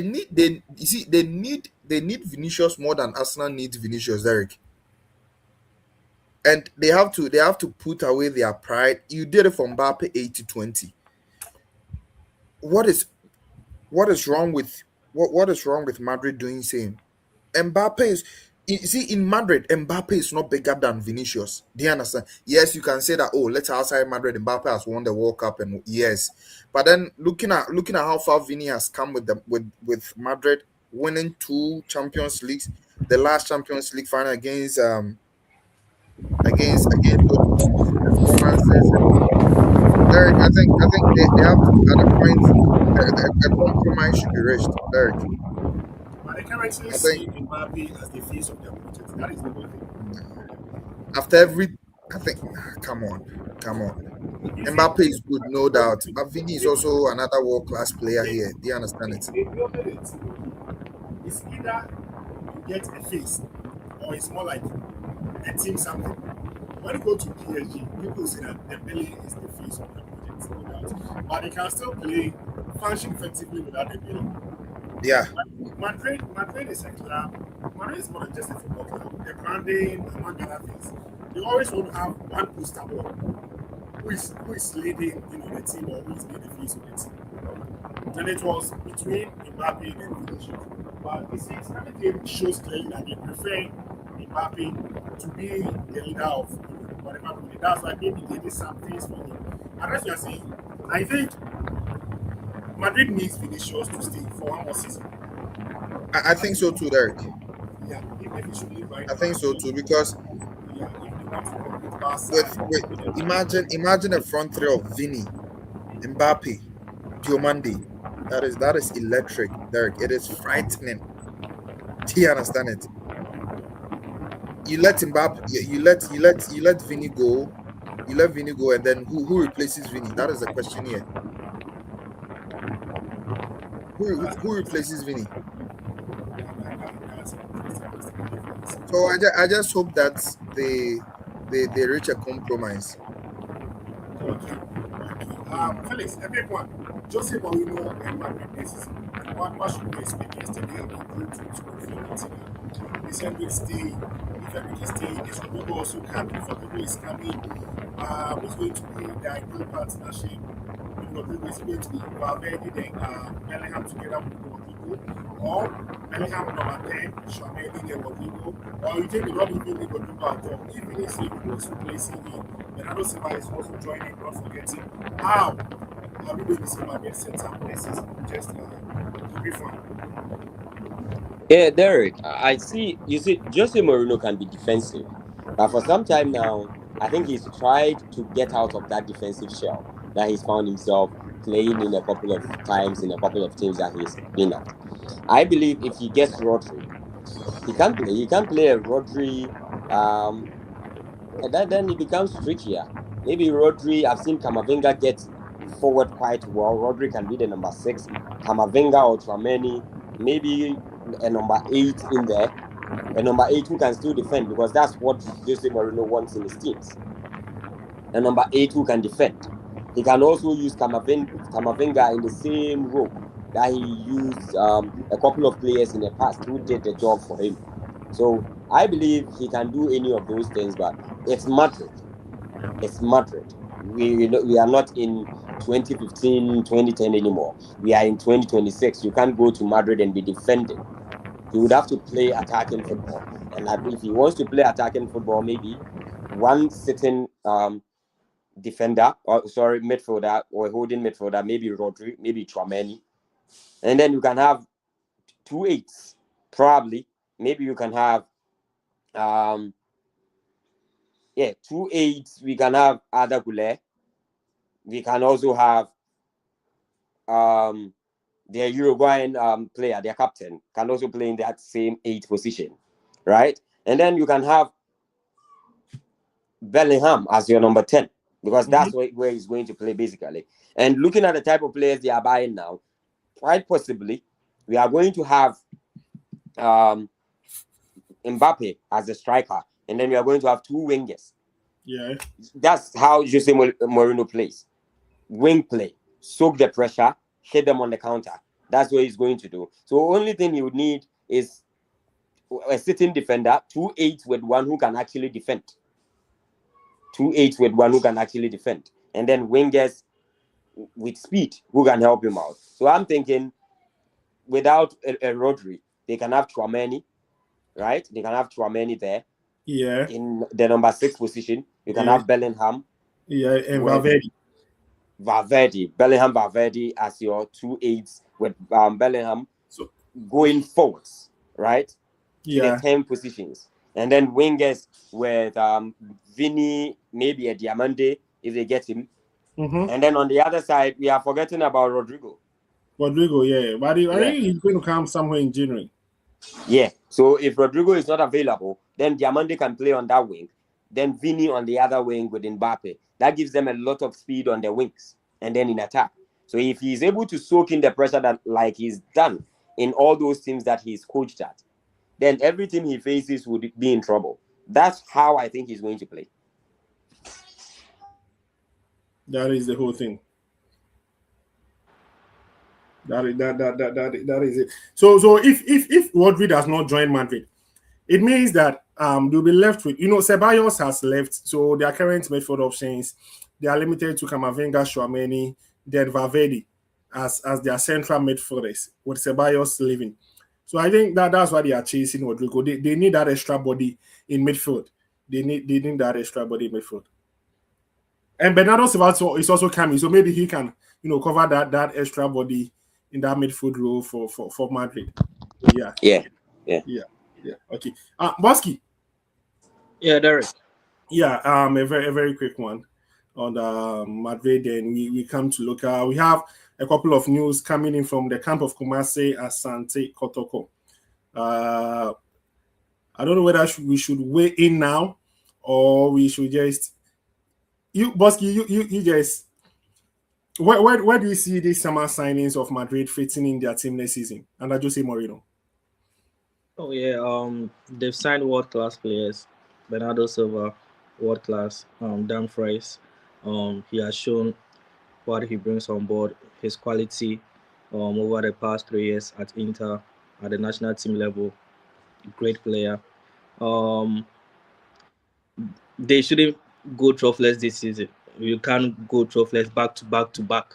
It shouldn't happen, and that's why they brought in a serial winner in Jose Mourinho. Hopefully, they can be able to win the league. Barcelona are not all that, you know. Um, this Barcelona team shouldn't be tormenting you for 3 seasons in a row. Definitely, Madrid have they have to break that curse and win the league this season, and also hopefully they can go far in the Champions League. I can't say they have to win the Champions League, you know, because they shouldn't win the Champions League. Manchester United is there, and um, Glory, glory, my the United. glory days, the glory days, Glory, glory, my are, United. You back in you Europe, know, baby. back in Europe, the theater of dreams, you know. Mhm. So Madrid, they their target is to win the league. That's their main target this season. And as I said earlier, this Barcelona team shouldn't be tormenting you because they are not all that. We saw Pedri being benched in the World Cup. Lamine Yamal has the talent, but he's not really that up there like Messi. What Messi was giving us at even a young age. He gives us the quality, the skill, and all that, but he isn't Messi. You know, he isn't Messi. So this team shouldn't be tormenting you for 3 seasons in a row. Definitely, they have to win the league this season. I like the signings that they've made, but the positions of these players are a bit questionable. Are you going to play Dumfries and bench Arnold, or are you going to be starting Arnold and bench Dumfries? These are players that arguably can start for most teams in Europe. You know, Mm. Arnold, very good when it comes to attacking play. We have Dumfries, who is good all around. He can give you a bit of goals in there too. Um, just as we said, Mourinho played Dumfries in a more advanced position. He can do that once in a while, but that shouldn't be a long-term thing. There are a lot of games this season. They are going to play a lot of games, so hopefully, both of them can get their fair share. Bernardo Silva is coming in. He's a bit aged now, but he's still world class, and he's going to show that in Madrid. Other Goulet, hopefully, he can also up his game. He has that potential, so he needs a bit more. He needs to show us that he can be a world class player with the talent that he has.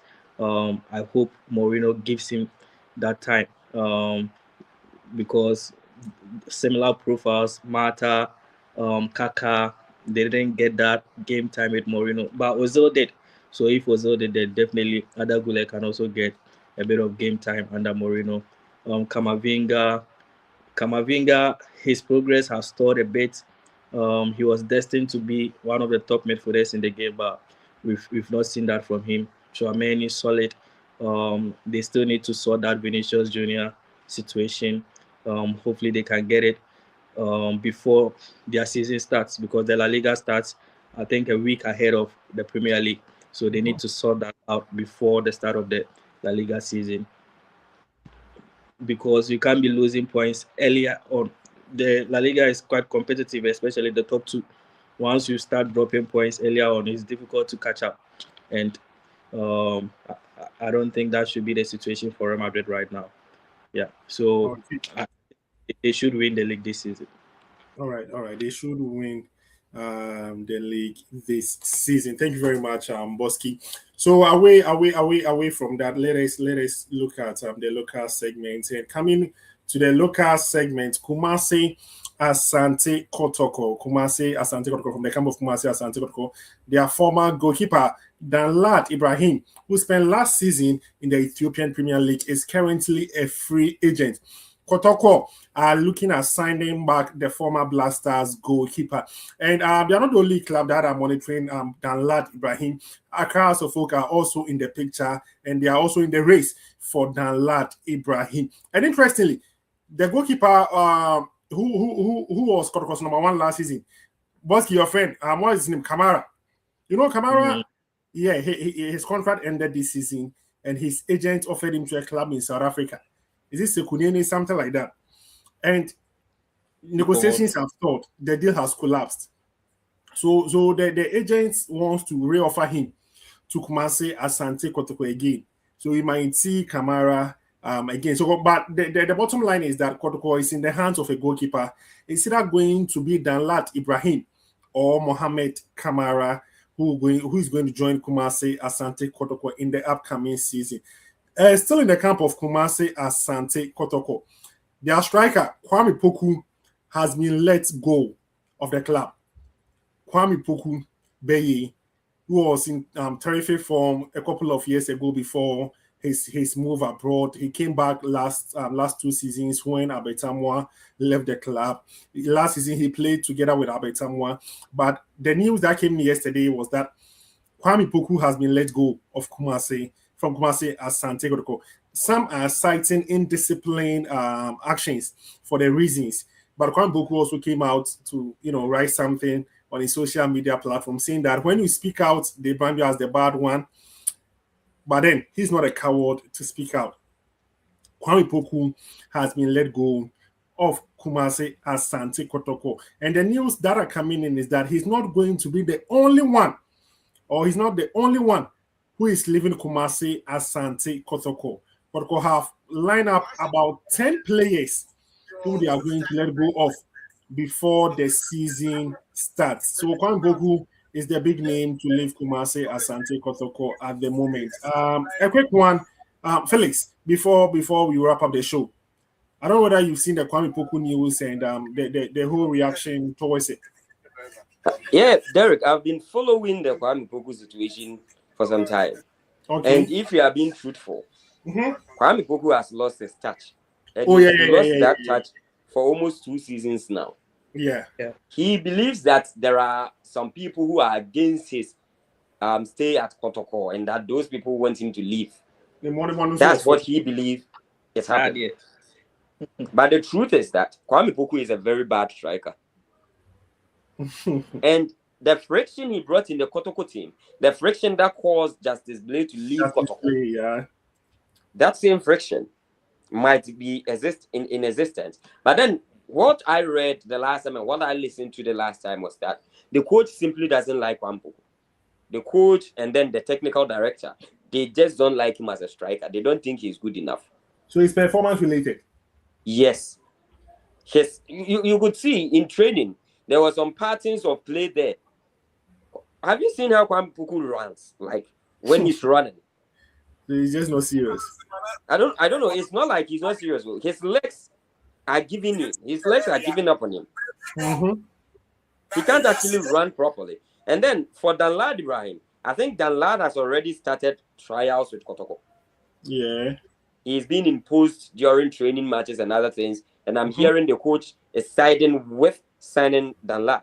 But then there are a lot of people in Kotoko who are also thinking that Mohamed Kamara shouldn't come back. Not just Mohamed Kamara. Their captain too, the Tanzanian, Samba O'Neal. Oh, is he also trying to leave Kotoko to come back? Yes, but his deal it looks like the deal might fall through. It might not go on and then be successful. So the conversation is that Kamara and Samba might come back to Kotoko, which I've also heard from other people saying that no, Kotoko shouldn't accept those players back. And I've seen some developments at Dakojachi. I think it's hard time Kotoko took football seriously. And I think something obeying the communications director. The new communications. The communications director is also back at Kotoko. It was evident because you could see the social media handles Things of Kotoko. change. You could see the Yes, hand. and the content that they were putting up, you could see that something has changed in there. So I believe Kotoko needs to get back up again. They need to be on their feet, not just for themselves, but for Ghana football. Hearts of Oak need to be on their feet, not just for themselves, but for Ghana football. If these two teams, big teams, are performing, Ghana football is always up there. Our national teams that have been underperforming, all this football that has been going down is because Kotoko and Haas are also what? Going down. If they do find their access or put their access together and they are able to get back on their feet, I believe Ghana football would be back on its feet too. So yes, I've seen some changes in Kotoko. I've seen that the coach is doing a lot. Tinkler is doing a lot. I've also seen Stanley Mezzo. Yeah, I think something Mezzo. He's also doing he's also doing his bits. Yeah, and they are picking players they want in Kotoko. They are picking players they want out of Kotoko. Just that we don't want that wholesale purchase. Exactly. That has been going on every season. 30 players in, 30 out. Sack 10 players, bring 10 players in. Next season, sack another. That cycle must stop. And I'm hoping that it stops this season. Kwame Poku, I think it's a good decision that he leaves. I don't think he's a good striker. He's not a striker Kotoko would need or can count on if they want to be winning the league. He's past his Kwame Poku is past his prime. His prime. Where we then Nimrika time. So who's the Kwame Poku to the car? I said the go to Jake Kaboom. Charlie, Wabre. Yeah, as a Billy. Hey,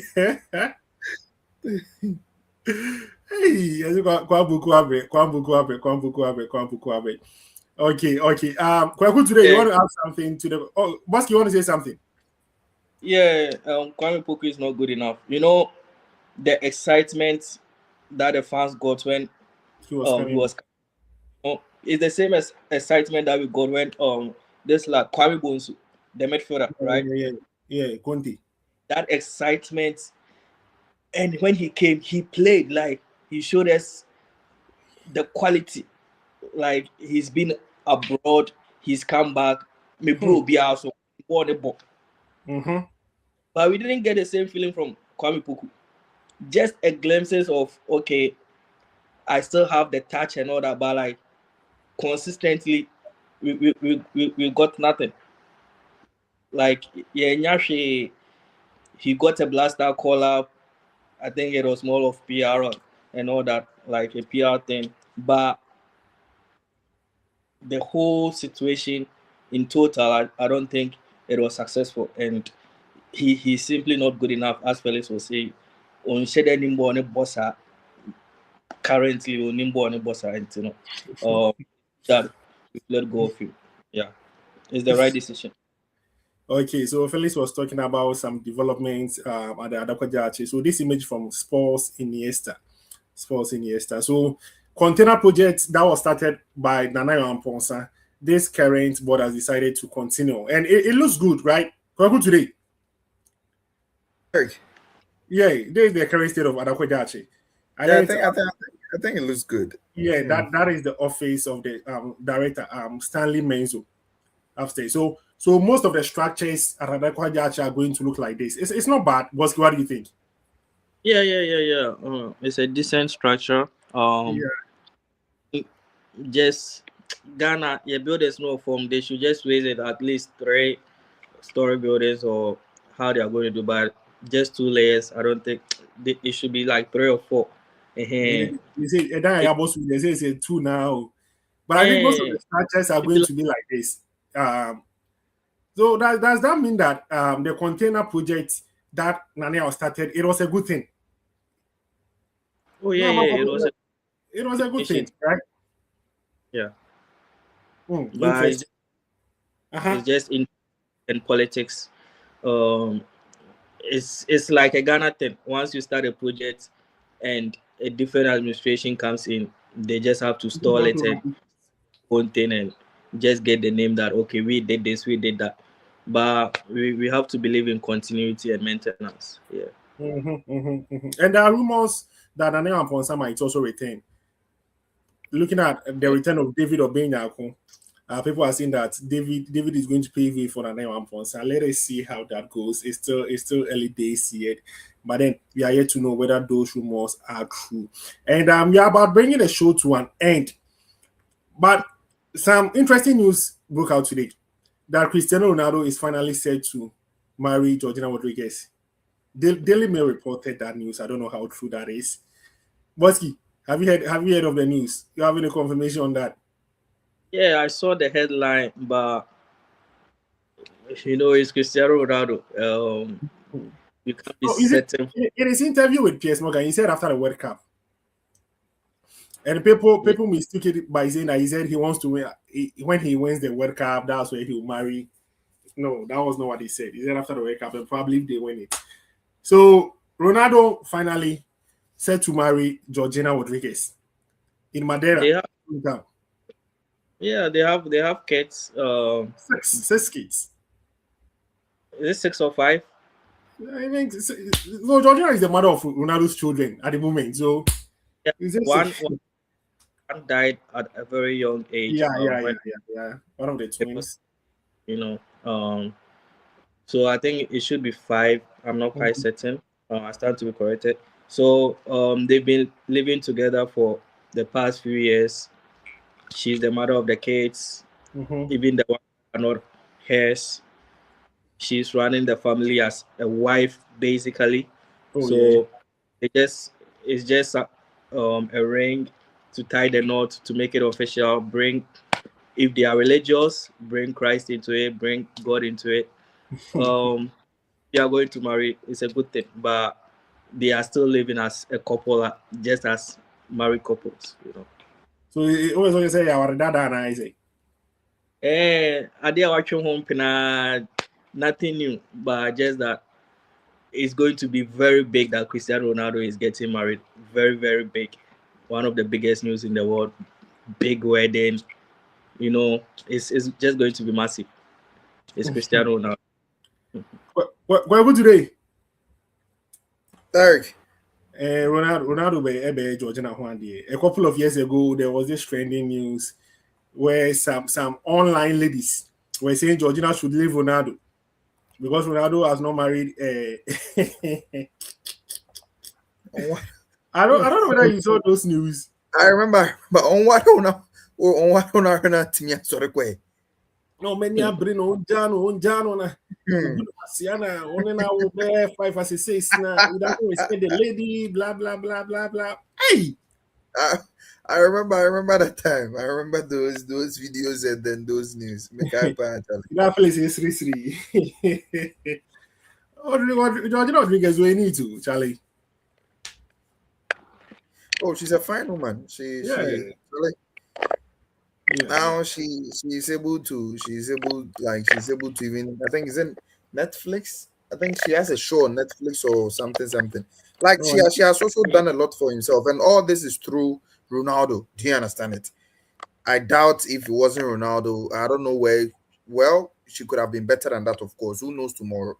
Or she could have, let's say, remained whoever she was at the Gucci shop or Louis Vuitton shop. Do you understand it? But then all the same, Ronaldo knows what he has seen. He has been with her for God knows how long. They have about 4 or 5 kids already. Do you understand it? They've come far. They've done a lot, and then, well, hopefully, I don't know why Ronaldo has decided to marry her now. Well, let's see how it goes. I wish them all the best though, but I just hope he has his assets secured though. Masa. It's almost time paying off, Father. Felix, wrap it up for us. I'm not a legal practitioner, so I can't really say with regards to Ronaldo and his assets and then the woman involved. But then, no, but I'm not saying anything can happen, Derek. It's human beings and anything is possible. Do you understand it? We've seen this countless times, and somebody like Ronaldo, like with the kind of person he is, well, he has a legal team, obviously. So I know be knows the best. I know be too sick for Massa. Messi, I want for how many years in Felix, you want to weigh in the Ronaldo Georgina wedding, then we bring the show to a day. Yeah, Derek, you see, they've been through everything together. right? Yeah. From times where Ronaldo couldn't win anything, all his troubles. I think Georgina might have dealt with most of his tantrums in the house and everything. Yeah. So, yeah, when he started winning, they lost a child. I don't know if you are aware of that. When Ronaldo came to Manchester United, they lost one of their twins. So they've been through pain, struggles together. Ten Hag was pressuring him to come for preseason, blah blah blah. Ten Hag is what he did. And now I think it's the right time. I think it's the right time. Ronaldo is retiring from football very soon, which means he would have enough time for his family, for his wife, for everyone. At that time where he lived possibly for football, it would have been difficult for him to actually settle and be married and be very happy at it. So I believe marrying now brings an opportunity. It tells me that Ronaldo might not actually last 2 more seasons in active football. He might actually retire very soon because maybe he's marrying so that he can be with his wife, stay in the house, enjoy himself. But Derek, there is this problem. You showed a picture. Oh, the one of Georgina in blue. Okay. And then you said she's giving birth to how many? 6. Okay. Shenefu. Bibini. Two pe. What's that? No, I have to say. But, but she looks good. She looks good. She's taking good care of herself. This one, outstanding for our women. The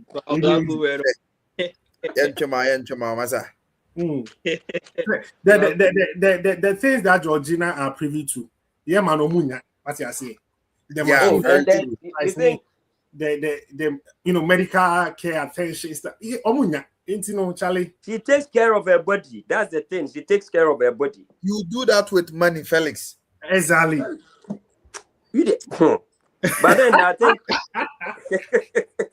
with the internet girls and everyone, I think when they were telling Georgina to leave Ronaldo, did they actually think about how much the lady was getting every week from Ronaldo? What she was getting every month from Ronaldo? Felix, and then here for Casa no more. I say I on Marino or best say any time will be a 2 man $1 million a month. So wundi in front of Tony Emano. Yes, anytime. Yes, I'm building a modeling career. Yes, and so I think a prenup is important, but if you trust the person you are with, then maybe a prenup is not important. So let's see what happens. I think it's a good thing. Ronaldo has been with her, and Ronaldo has actually won a lot since he's been with the Georgina Rodriguez. A lot of things has happened, but then I think for Ronaldo to stay true to her until now, it means Ronaldo actually liked it. And if you look at how they met in the first place, maybe it was one of those matches made in heaven. If you read the story of how Ronaldo met her, the beginning of their relationship and everything, I think you would think that it's one of those matches that we think, this is a match made in heaven type of thing. So I think it's a good thing. Okay. So I think there's one wedding that the world is anticipating. The stars that Ronaldo will invite. It's going to be, a very simple wedding with only few family and friends. Or I know that's how it's going to be though. But people are anticipating the number of people who are going to go. Not the number, but then the stars, the celebrities who are going to be in attendance. Because it's Ronaldo that we're talking about. Ronaldo that we're talking about. It will be very, very, very, very, very interesting to see the football stars. I'm just imagining his wedding. He's the most. I'm not. Is there anybody famous than Ronaldo in the world right now? No. I doubt, right? There's nobody. Nah. So to be interesting. It will be interesting. Wow. Imagine. He invited I Show Speed.